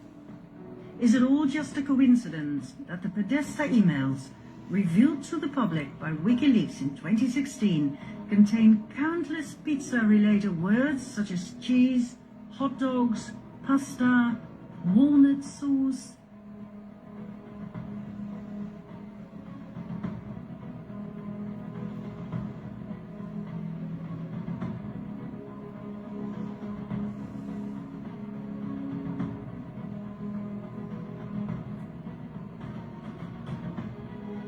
When you actually know what those words mean, which is common knowledge in the sex industry, these emails suddenly become shocking.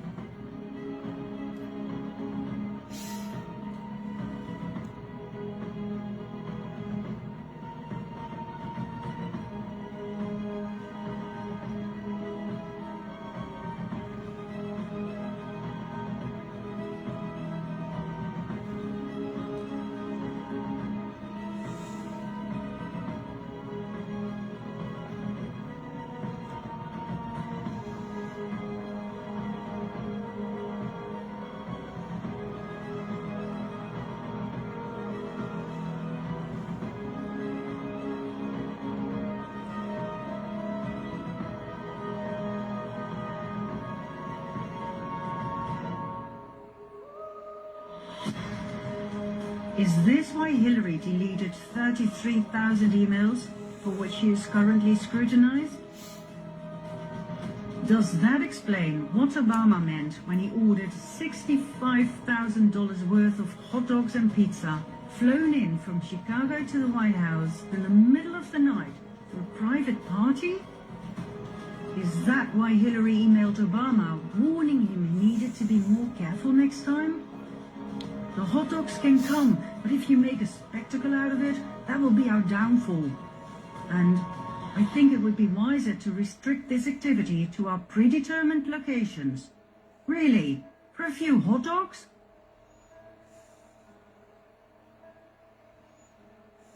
Isn't it weird that these security camera pictures of children lying on ping pong tables in the basement of Comet Ping Pong are shown on the walls upstairs?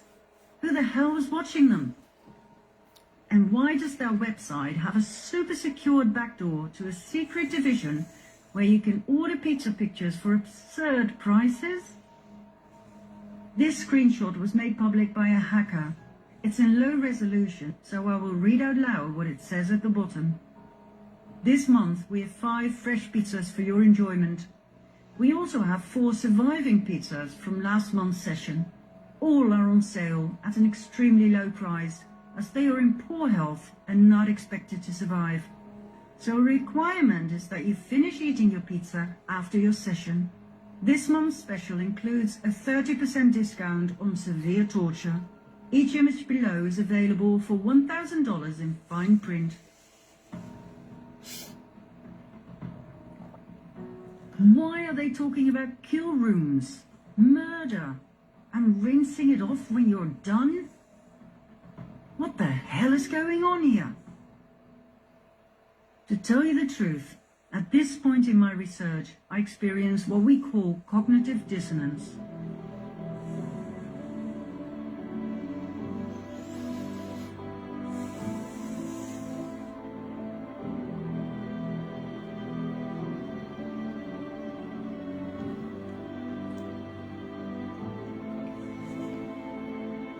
What I'd found out was so contrary to my belief system that I wanted to dismiss my discoveries. It just could not be true that the people we trust, the ones we vote for, were so evil. I simply could not handle the facts. How could people so charming and intelligent be part of a child trafficking, pedophile ring where children were tortured, raped, and killed for pleasure? Or, as I would later find out, for something even more horrific? I felt like I'd ended up in a nightmare. All I wanted to do was dismiss it all. Couldn't it just be all coincidence that the Clintons and the Obamas and Trudeau, beautiful, charming Trudeau, had surrounded themselves with their own friends? If the friends are all pedophiles, that doesn't mean they are, right? And maybe they don't even know about their friends' sexual preferences. I mean, I know Bill Clinton's healer, the Brazilian John of God, was recently arrested for keeping sex slaves whom he made pregnant time and again. I know he admitted to selling the babies for thousands of dollars and killing the slave mothers after 10 years of giving birth. I know the main whistleblower in this case suddenly died a suspicious death, but come on, how could Bill Clinton have known? And I know he went to the private island of convicted pedophile Jeffrey Epstein. I know he was on the passenger list 26 times, together with other sex offenders like Kevin Spacey, who was recently arrested for multiple rape accounts, among others with young boys. But that doesn't make Clinton a sex-raging animal, right? I know he was investigated for the rape of a young boy by Jenny Moore, a former police officer who informed the FBI and the Department for Homeland Security, after which he suddenly died in a hotel room. But that doesn't make Bill Clinton a murderer, does it? I decided to do more research. I needed more supporting evidence. I went back to the artwork. I was intrigued by the bathroom or swimming pool or whatever it was. Where was it? When this appeared on 8chan, I knew I was on the right path.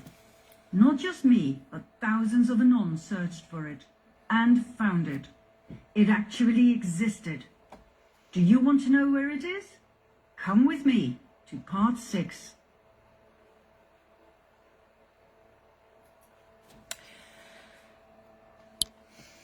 There certainly is a lot in that part, isn't there?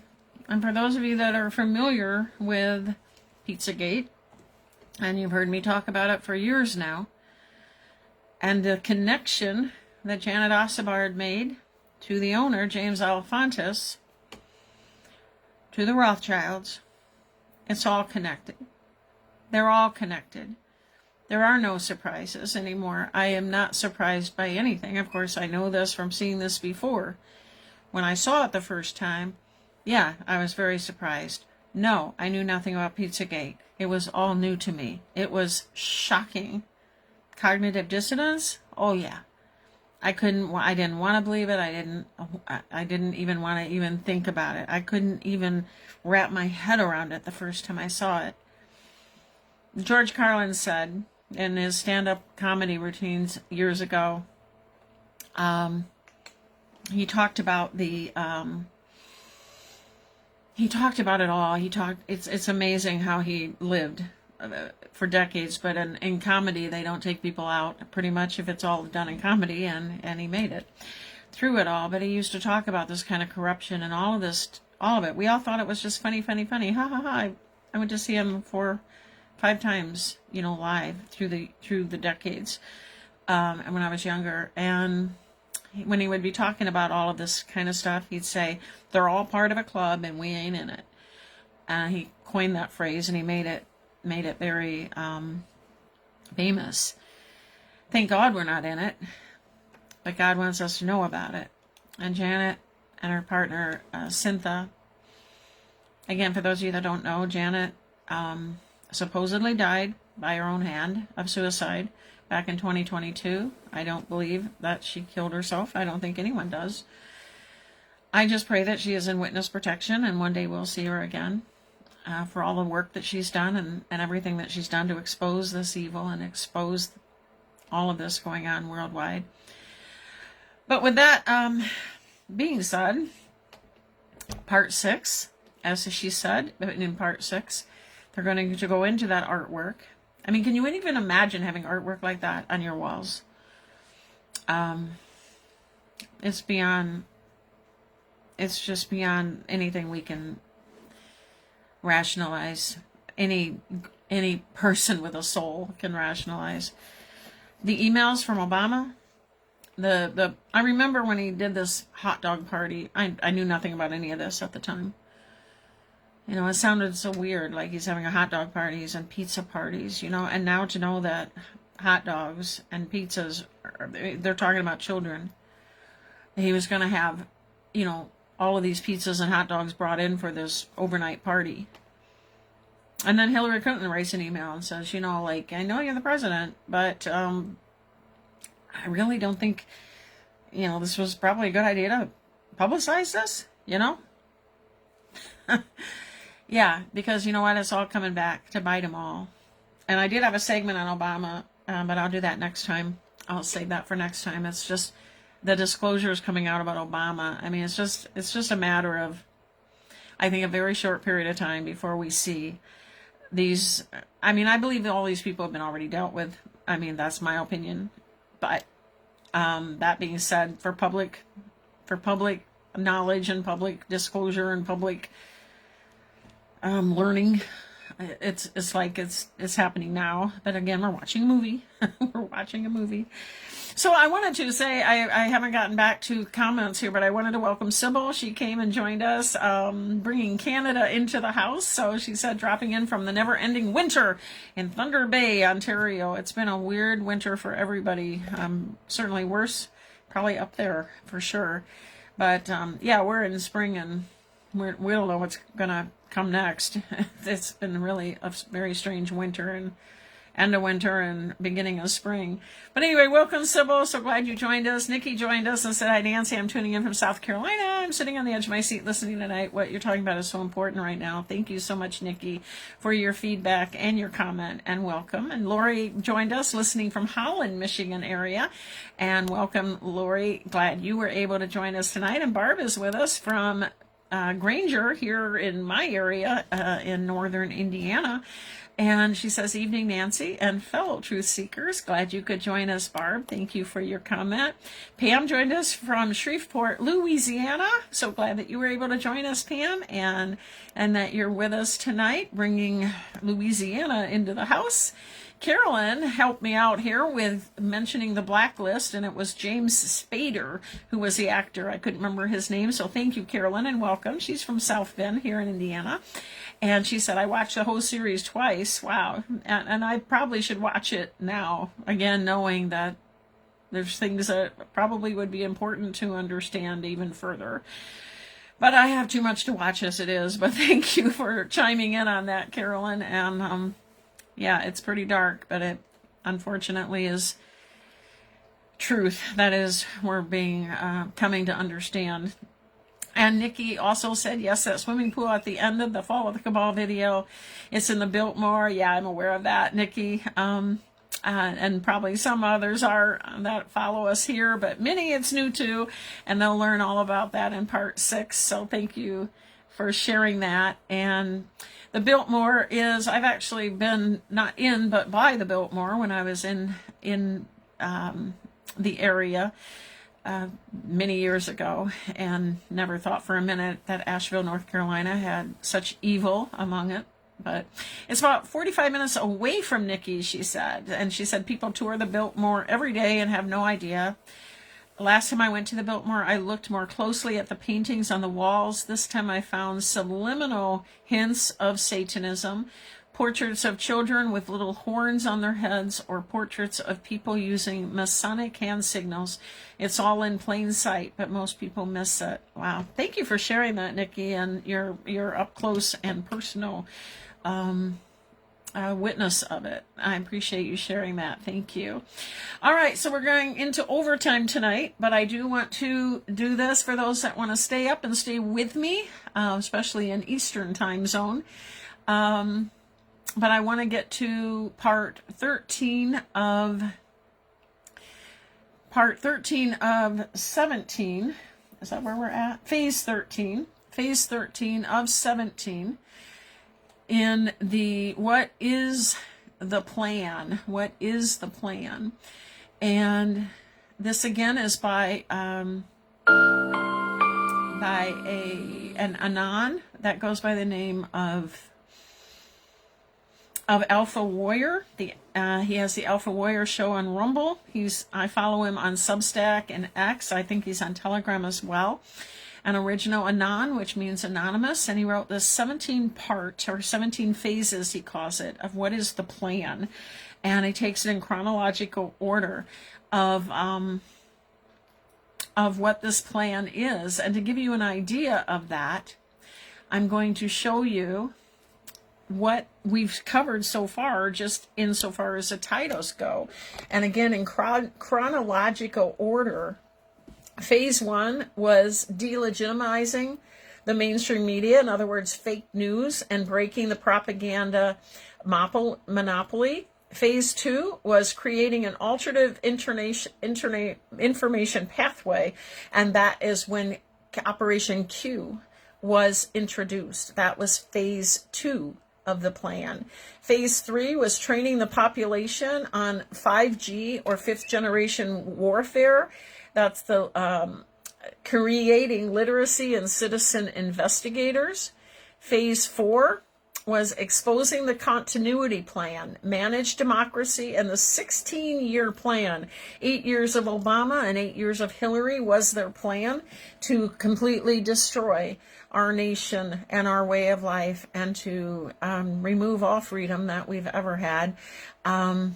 Phase 4 exposed that continuity plan and the Great Reset. Phase 5 was election awareness through the Consequence. Movie 1 and Movie 2, we say, and I've mentioned multiple times, and I'm driving home the point constantly now, that we are watching a movie, so people will be less and less traumatized by the things they're seeing and not have fear in them. We are watching a movie, and Phase 5 went into detail on the movie. Phase 6 is the responsibility shift. We, the people, as the center of gravity, meaning we have a responsibility in this. And people had to begin to step up and stand up and take action and begin to, acknowledge what's going on and share that knowledge. Then Phase 7 talked about the electoral overwhelm and winning by scale to break the systematic fraud. So it talked about the fraudulent electoral system, the fraudulent elections, and the exposure of that coming out. Phase 8, the financial exposure about all of the fraud and corruption in USAID, the NED, the NGOs, and the laundered power. Went into detail on that. Phase 9 was about the controlled opposition cleanup, about the rhinos, the false MAGA. We talked a little bit about that tonight with President Trump's post about Megyn Kelly and Tucker Carlson, Candace Owens, and Alex Jones, and the controlled opposition cleanup and exposing the PSYOP actors and so forth. Phase 10 was about the legal warfare, the RICO. We learned all about and went into detail about RICO pathways and the indictment sequencing. And Phase 11 was about the election system lock-in, securing the midterms, where we're at right now, and beyond. Phase 12 talked about the sovereign alliance, redefining the enemies and exposing NATO control. And we hear President Trump talking about NATO a lot now, and there's obviously more to come on that. It's all coming out, the truth of the evil and the corruption in these organizations. And tonight we are on phase 13, neutralizing chaos operations, civil war, religious war, and terror theater. There are so many things out there that are designed to have people be fearful. That is by deep state design, and they want people fearful, because when people are fearful, they are paralyzed. Basically, they will not do anything. They will not stand up. They will feel like everything's hopeless. They will feel like there is no hope, so why bother? That's what the deep state has always instilled in people, and that's what they still continue to do with these deep state players and these rhinos that are still out there. Rhino means Republican in name only, R-I-N-O, not like a rhinoceros, W-R-H-I-N-O. It's R-I-N-O. It's an acronym for Republican in name only. And I don't have time, but we could go into some things that they're doing right now. A group of Indiana senator included, or congressman, I don't remember which, but anyway, they're out there trying to pass legislation that's just not for the good of our nation. And that's another podcast. But the rhinos are out there. So we are now going to phase 13, the counterinsurgency at home, shutting down civil war, shutting down religious war, and terror triggers before they ignite. So Alpha Warrior goes into phase 13 this way by stating that phase 13 is the internal stabilization phase. The internal stabilization phase, when narrative control erodes, exposure operations expand, and legal pressure begins to form a noose around the entrenched power networks, the bad guys. The adversary's most reliable escape route is not persuasion, it's internal fracture. When they're talking about narrative control erodes, they have controlled the narrative our entire lives by the media. They have controlled the narrative, meaning what they want us to believe is happening, what is, right now still the narrative is, bad man orange, Trump can't do anything right. That's one example of one narrative you will hear constantly on the mainstream media, but you're also going to hear it from the rogue people that are in a position such as myself that are out there talking to the people and have followings. Those people are also infiltrated there to control the narrative, but the narrative control is eroding. And when that happens, then exposure operations expand. And that's what we're seeing now. We're seeing all of these exposures, whether it be Allie Carter, like we talked about tonight, being, vindicated, by people, famous people like Cat Williams saying, she told the truth, and he's been telling the truth. He's been out there and being a warrior for the truth, trying to get it out there as well. So,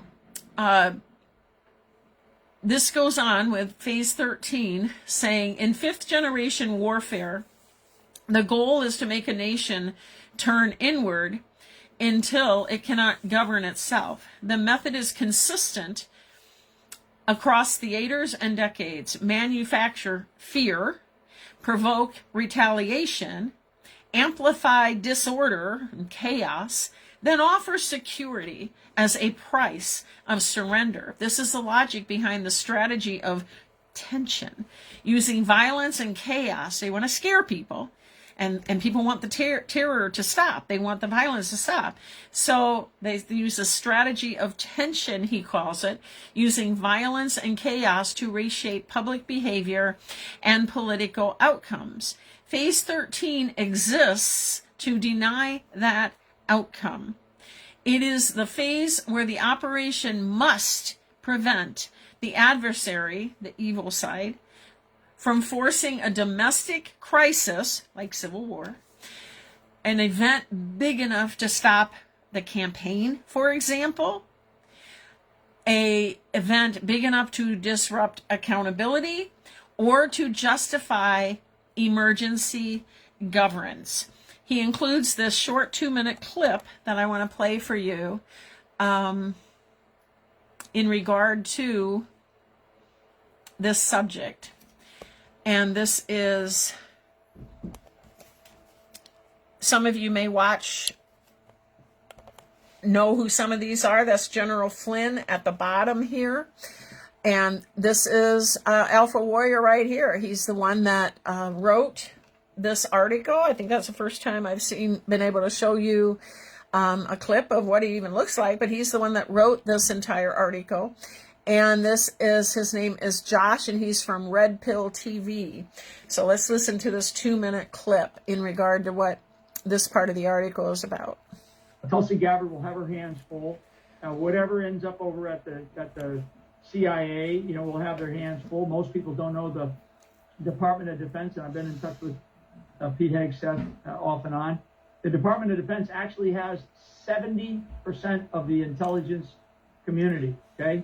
So the Department of Defense is actually the larger of all of the whole, right? Because you got all the services, you got DIA, you got National Security Agency, you got National Geospatial Agency, you got National Reconnaissance Office.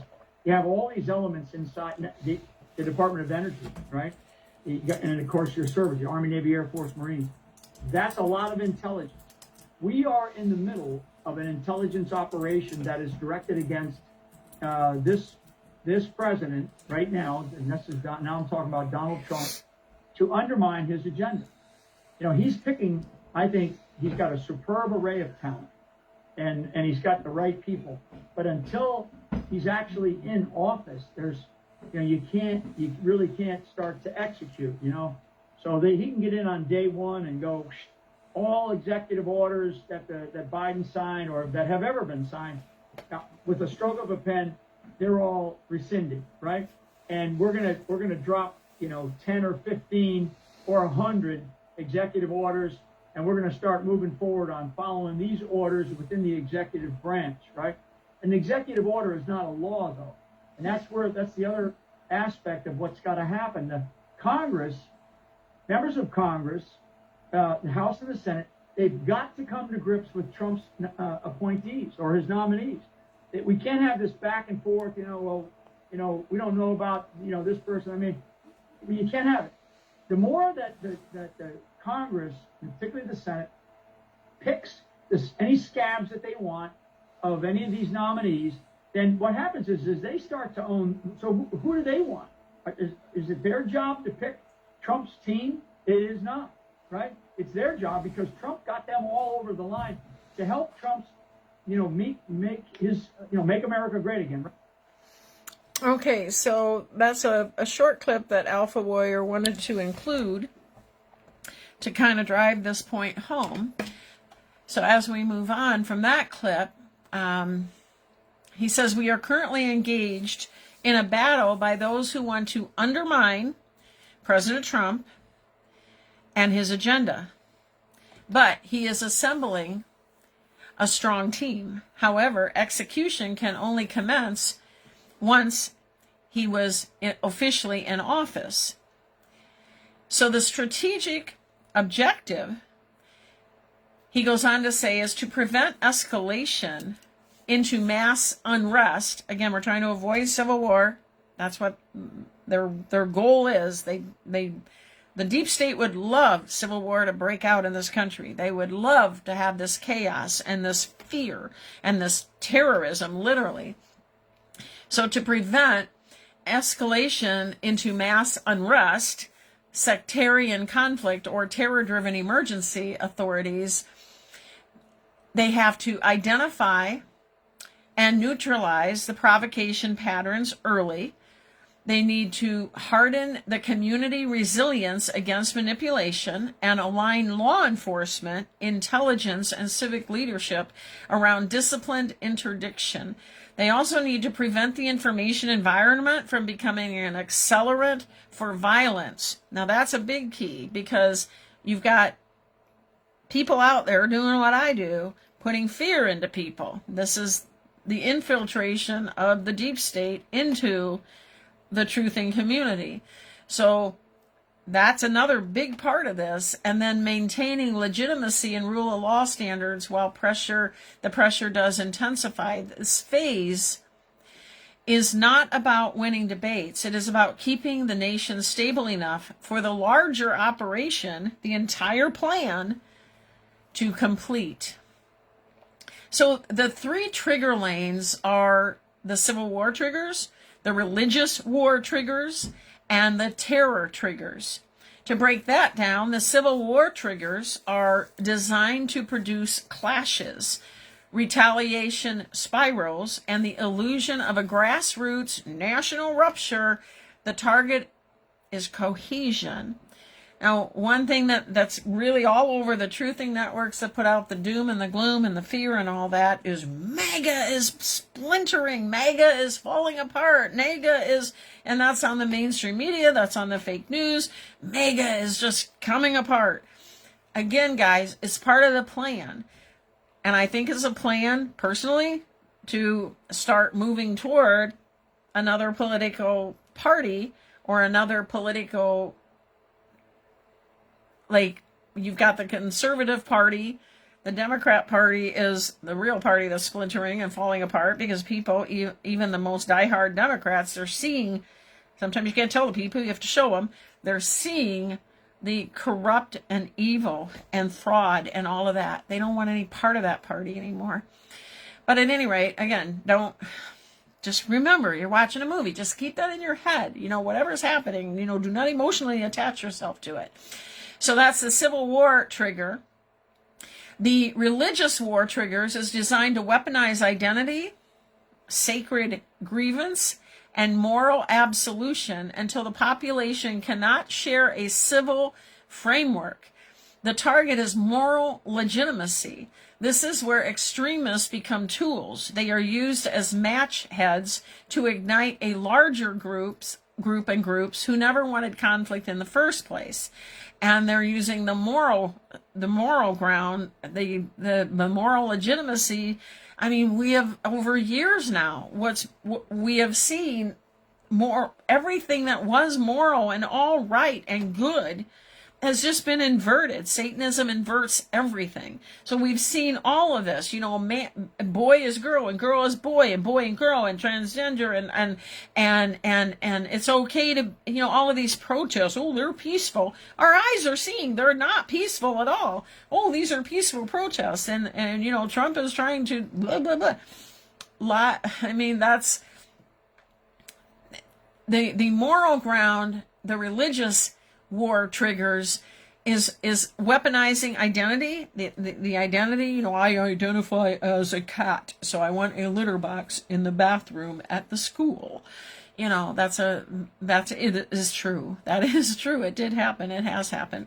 But that's what they're talking about, the identity. I identify as. They're dividing people in the church. They're dividing people with just standard, godly principles. And then the third is terror triggers. Those are designed to generate shock events that force institutions and citizens into fear compliance and surveillance expansion and censorship and emergency powers and rapid centralization. The target is to have governance. This is a deep state target, to have governing under panic. If people are afraid, they'll submit. Think back to 2020. Think back to that. When people were terrorized, they stood 6 feet apart. They let their churches be shut down. They even, when they went back to church, they sat 6 feet apart. What most didn't realize at the time, and neither did I until I learned it, is in satanic rituals, they cover their faces. and they stand 6 feet apart. They were conditioning us for their way of life. And they did it. They didn't say, the COVID germs confine you at 5 feet apart. They also didn't say 7 feet apart, 6 feet, because it was part of satanic worship, satanic ritual, covering their faces, getting the public used to that. And that is exactly what the terror triggers are talking about. The target is they can have governance, they can make rules under certain emergency, powers that can, for heaven's sake, shut down our churches. And the people, the pastors, the clergy, they all allowed it because they were so scared of this COVID. He goes on to talk about real-time proof, interdiction before ignition. Phase 13 is not theoretical. It is demonstrated by disruption.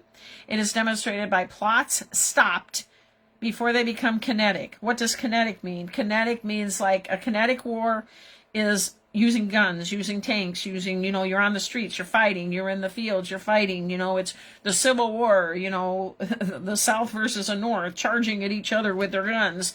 That's kinetic. So, again, phase 13 is demonstrated by their plots, the deep state plots, the evil side's plots in this war of good versus evil, that they are stopped before they become kinetic. In other words, fighting in the streets and war in the streets. An example that he gives is ISIS-inspired New Year's Eve plot was disrupted in North Carolina. Maybe you knew about this, maybe you didn't. But this is an example. On January 2nd, 2026, this year, the DOJ announced the disruption of an alleged ISIS-inspired plan for New Year's Eve attack in Mint Hill, North Carolina. The accused was charged with attempting to provide material support to ISIS. Authorities said the planned method involved knives and hammers targeting public locations. The case was described as a collaboration across federal and local partners, and the disruption was explicitly framed as preventing loss of life. This matters operationally because, Alpha Warrior said, it is a clear example of a terror trigger attempt that was neutralized, stopped, before it could become a national accelerant. In other words, if this would have happened in North Carolina, it could have projected to, have it happen other places, and it would expand. Now, the second example he gives is New Year's Eve bombing plot disrupted in Southern California. And this was on December 15th of 2025. The DOJ announced 4 arrests that were tied to an alleged plot involving improvised explosive devices intended for New Year's Eve attacks on multiple targets in California, with additional targeting planned against federal officers. On December 23, 2025, the DOJ announced the grand jury returned terrorism-related charges connected to the same alleged New Year's Eve bombing plot. Operationally, this shows the Phase 13 principle in action. Deny the spectacle before the adversary, the deep state, the evil side, the cabal, whatever you want to call them. Deny the spectacle before the adversary can turn it into a mass psychology event, meaning, oh my gosh, there's war, there's bombings in the Southern California, there's, this big plot in North Carolina, all these people were murdered, or one person, or 110, it doesn't matter. It would have put fear into the public, and that's what Phase 13 prevents and stops and neutralizes. Now, the religious war frame, selective outrage as a weapon, in this motto, one of the adversary's most effective plays is selective threat framing, pushing the public to obsess over one category of extremism while downplaying another. not to protect the public, but to keep society permanently divided. They have been dividing us all of our lives. They've divided us by race. They've divided us by religion. They've divided us by political. They've divided us about everything. And this is their plan. And what is this saying? Something divided cannot stand. A nation divided cannot stand? Something like that. But, you know, divided we fall. Divided we fall. You guys know what it is. Put it in the comments if anyone's... I know some of you are still here and stayed up late with me. But divided we fall, united we stand. That's it. Divided we fall, united we stand. So the theory being advanced here is that engineered sectarian friction is being driven by provocateurs and extremists pitting Christians, including Catholics, Jews, and other groups against each other to generate a domestic religious rupture. The trap is not disagreement. The trap is dehumanization plus retaliation. At the same time, Phase 13 highlights the reality that jihadist-inspired radicalization is still an active threat vector, as shown by, look at the many cases, he says, as shown by the many cases that we've seen of the jihadist and the Muslim and all the things going on in that area, even when some information actors try to minimize or redirect attention away from it. An important boundary is recognizing that extremist threat vectors is not a license for collective blame. Extremism is the target, violent ideology and operational networks, not peaceful citizens. So the counterinsurgency doctrine, or Flynn's core contribution to the model, he highlighted that clip with General Flynn. Flynn's core contribution to the model is this: Phase 13 is a counterinsurgency phase. It's domestic. That means at home, us, everybody, just living our lives, domestic. It's an insurgency phase for domestic, informational, psychological, as well as operational. And a key doctrinal anchor for this section is General Michael Flynn's and Boone Cutler's counterinsurgency era intelligence argument, that intelligence must stop chasing only enemy cells and instead understand the population, understand the environment, understand the networks, and influence pathways that insurgents exploit. In Fixing Intel, and this is from 2010, a blueprint for making intelligence relevant in Afghanistan, General Flynn and co-authors argued that intelligence support to counterinsurgency was failing because it overfocused on insurgent groups while remaining unable to answer basic questions about the people and the environment being contested, and they called for a process that moves relevant information from censors to decision makers rather than letting the media narratives drive the strategy. That doctrine maps cleanly into Phase 13, the mission that is set to identify the networks that manufacture the outrage, to understand who benefits from the escalation, to track the influence and pathways, not just the bad actors, and to deny the insurgent-style provocation cycles by staying disciplined, evidence-based, and psychologically resilient. Now, he included a 45-second clip that I want to play for you here in regard to this. Whether for good or bad intention, that they were manipulated in a way that the people that did it are now expressing regret because they know that this is coming out. So they're trying to get ahead of the curve and admit that they did it. Now, here's another interesting one, right? So there's an MP in the Parliament, in the British Parliament. His name's Tobias Ellwood. He's a Conservative MP. Now, on his own Twitter page, he announces, I'll just read it for you. There's no point Googling this, I'll just read it for you. On his own, he's got a Twitter page. He announces, delighted to be promoted to Lieutenant Colonel as a reservist in the 77 Brigade. An honour to continue serving Her Majesty's Armed Forces, the most professional in the world, right? What's the 77 Brigade? Well, you go to their website, and they tell you what they are. Groups within 77 Brigade, and I'll just read a bit here for you. This is on their own website, yeah? Digital Operations Group, provide a specialist capability to deliver influence, activity, and products across a... He talked really fast. The counterinsurgency is not only kinetic.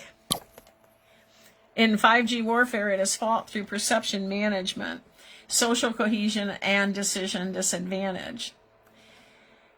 And I know some of this is really complicated. And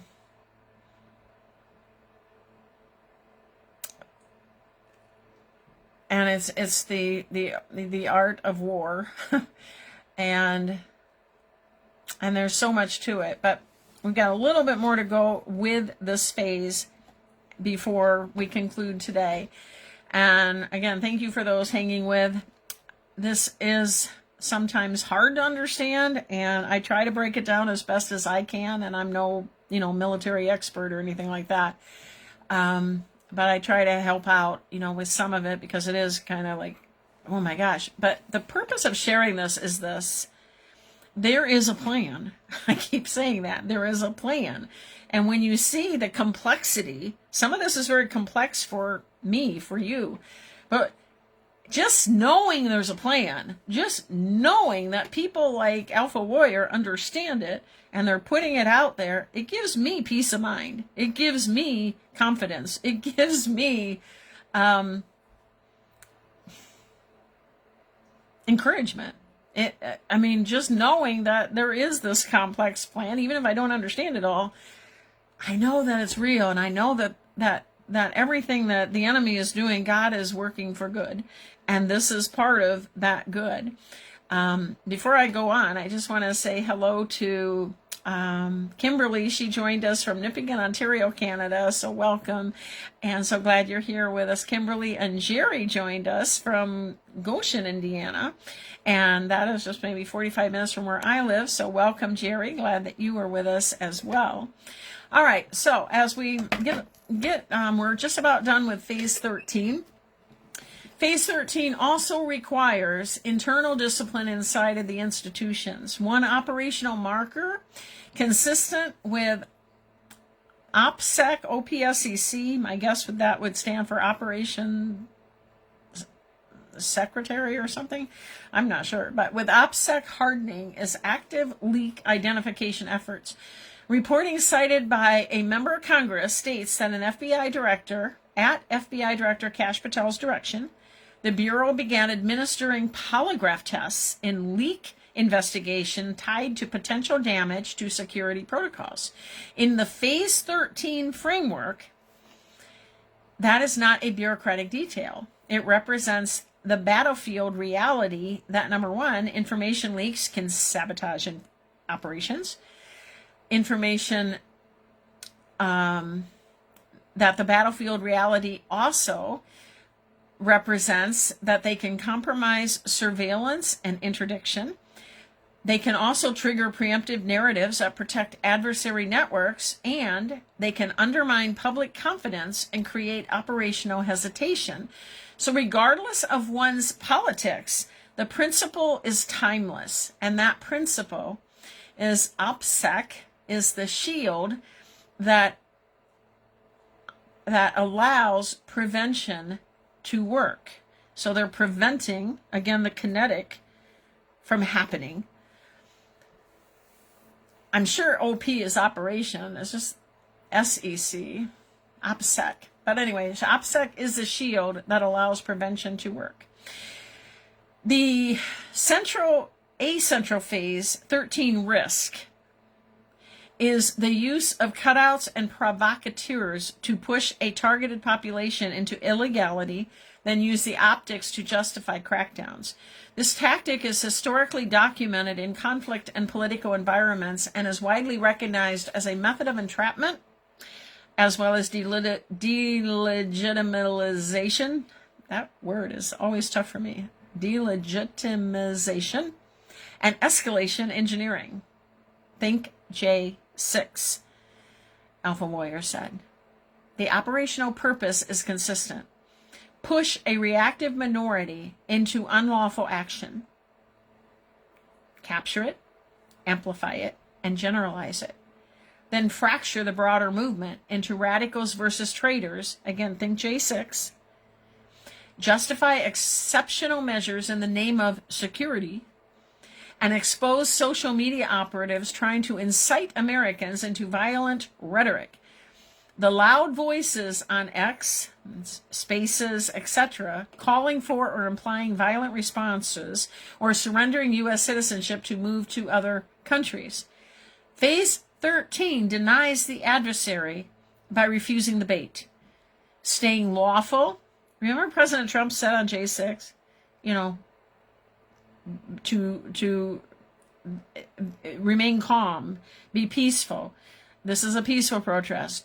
He said it over and over again, because what they wanted, what the deep state wanted on J6, and now we know, and if you don't know, there's all kinds of validation that there were people planted by the deep state that were the ones doing, the violence. The patriots were just tricked into going into the Capitol, so it looked like, they were allowed in there, for heaven's sakes. The doors were open for them.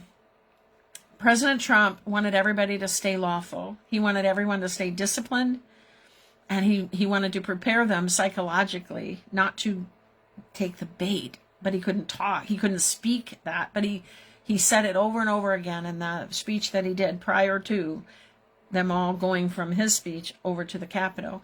Phase 13 denies the adversary, which is the deep state, the cabal, by refusing the bait. President Trump was telling everybody, again, saying it without saying it, but making it very clear to stay lawful, be disciplined, be peaceful, and so forth. Phase 13 is complete when the trigger attempts fail to scale. In other words, they fail. They don't get what they wanted, the Civil War or whatever. Phase 13 is complete when terror incidents are disrupted before ignition. We see that happening. Alpha Warrior gave a couple of examples of that. Phase 13 is complete when sectarian escalation is denied through discipline and lawful action. And we see that consistently, that, the conservative side at all of these protests or whatever, the vast majority, the major majority are peaceful. All of the violence is coming from the left and the liberal side. Phase 13 is complete when the provocateur operations are exposed and neutralized. We have seen exposure after exposure after exposure, and there's more exposures coming, and they're continuing to come. All of the fraud is being exposed, all of the corruption, the fact that these protesters are paid protesters, etc., and etc. And phase 13 is complete when institutions maintain legitimacy while accountability operations continue, meaning justice, people being held accountable, being brought forward, and so forth. This phase is not measured by the absence of tension. It is measured by the absence of ignition.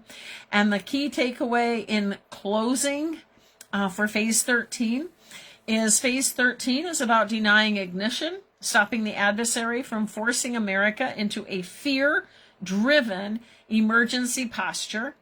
When terror triggers fail, when provocateurs can't spark retaliation spirals, and when sectarian bait no longer works, the enemy, the cabal, the deep state, loses its final domestic leverage, the ability to govern through panic.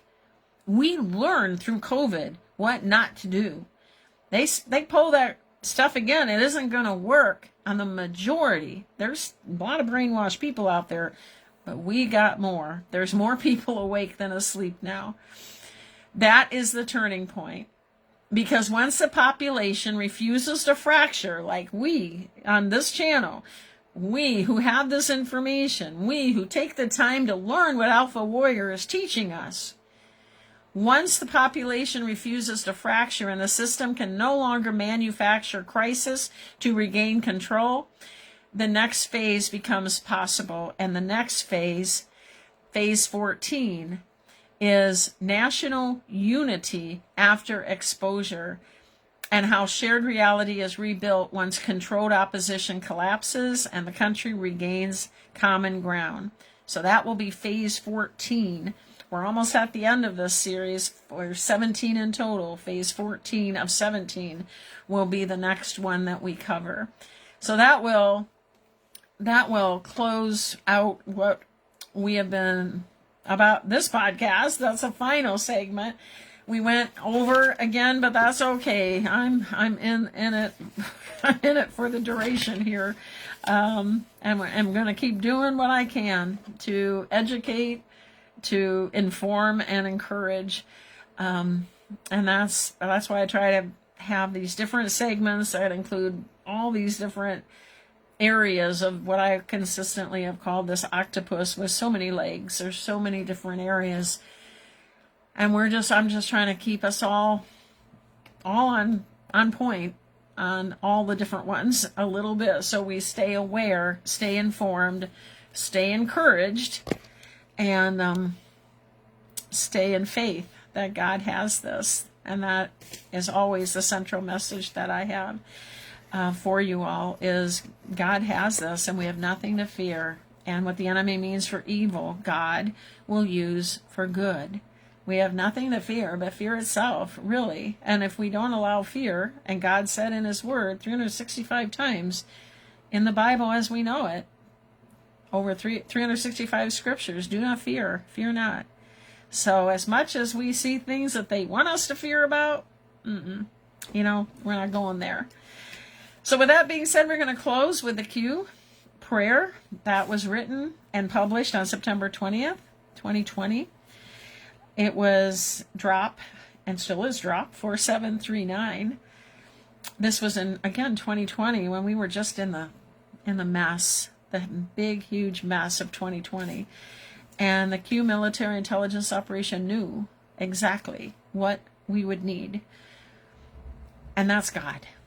And that was our faith and trust in God, that God has this. And he'll put certain people in place, certain people like bringing me to do this and having you do what you're doing. God has all this under control. We just need to trust and have faith. And this prayer is all about that, using the armor of God that he has equipped us with. So please pray along in agreement with this. If you're on Rumble, if you're on YouTube, if you find this video in any of my other platforms or it's been shared, all of you, just close your eyes, listen to the prayer. If you've heard it so many times, as I've prayed it so many times, pray along with us. But let's do it in agreement. Let's always do it in agreement, because although God hears every prayer, independent or otherwise, from anywhere, anytime, when we pray in agreement, there's just more power in that prayer. So we pray that we ask God to strengthen our faith, forgive us our sins so that we may be clean in his righteousness. Make us brave so we can stand and fight the spiritual battles that are in our lives and in our world. And give us your wisdom and discernment, Lord, so we can stand firm and not be caught off guard. Together, Lord, we win, because in truth, you already have. While evil still roams, the power of your name and your blood, Lord, rises up and defeats and brings victory against every evil planned against us. While malicious actions may disturb us, and all the things we learn may disturb us, we use the armor of God that you have given us and equipped us with to stand firm. You will bring justice in due time for all of the needless violence aimed at your children. But until then, we remain in your presence, aligned with your purposes, Lord, and we look to you as our supreme commander and protector. Help us to avoid temptation and deliver us from evil, Lord. You are the mighty one.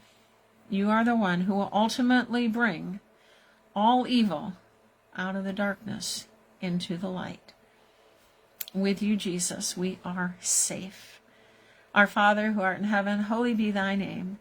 Thy kingdom come, thy will be done on earth. Thank you, Lord, as it is in heaven. Give us this day our daily bread, and forgive us our sins as we forgive those who sin against us. And lead us not into temptation, but deliver us from evil. And thank you for delivering this world from evil. For thine is the kingdom and the power and the glory forever and ever. And all the people said, amen.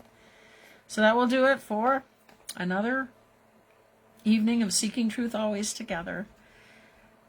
I'm grateful you're all here. I hope it's helped. I hope it's encouraged you. I hope it's informed you and educated you. And mostly, I hope it's given you more hope than you had when you started. Because God has this. And we're in this together. And God is not finished with this country or any of us yet. And that's why we're here for such a time as this. So God bless you all. And I look forward to being with you next week and next time. And with that, I will say this is Nancy with Seeking Truth Always. And I look forward to being with you again soon. Bye for now.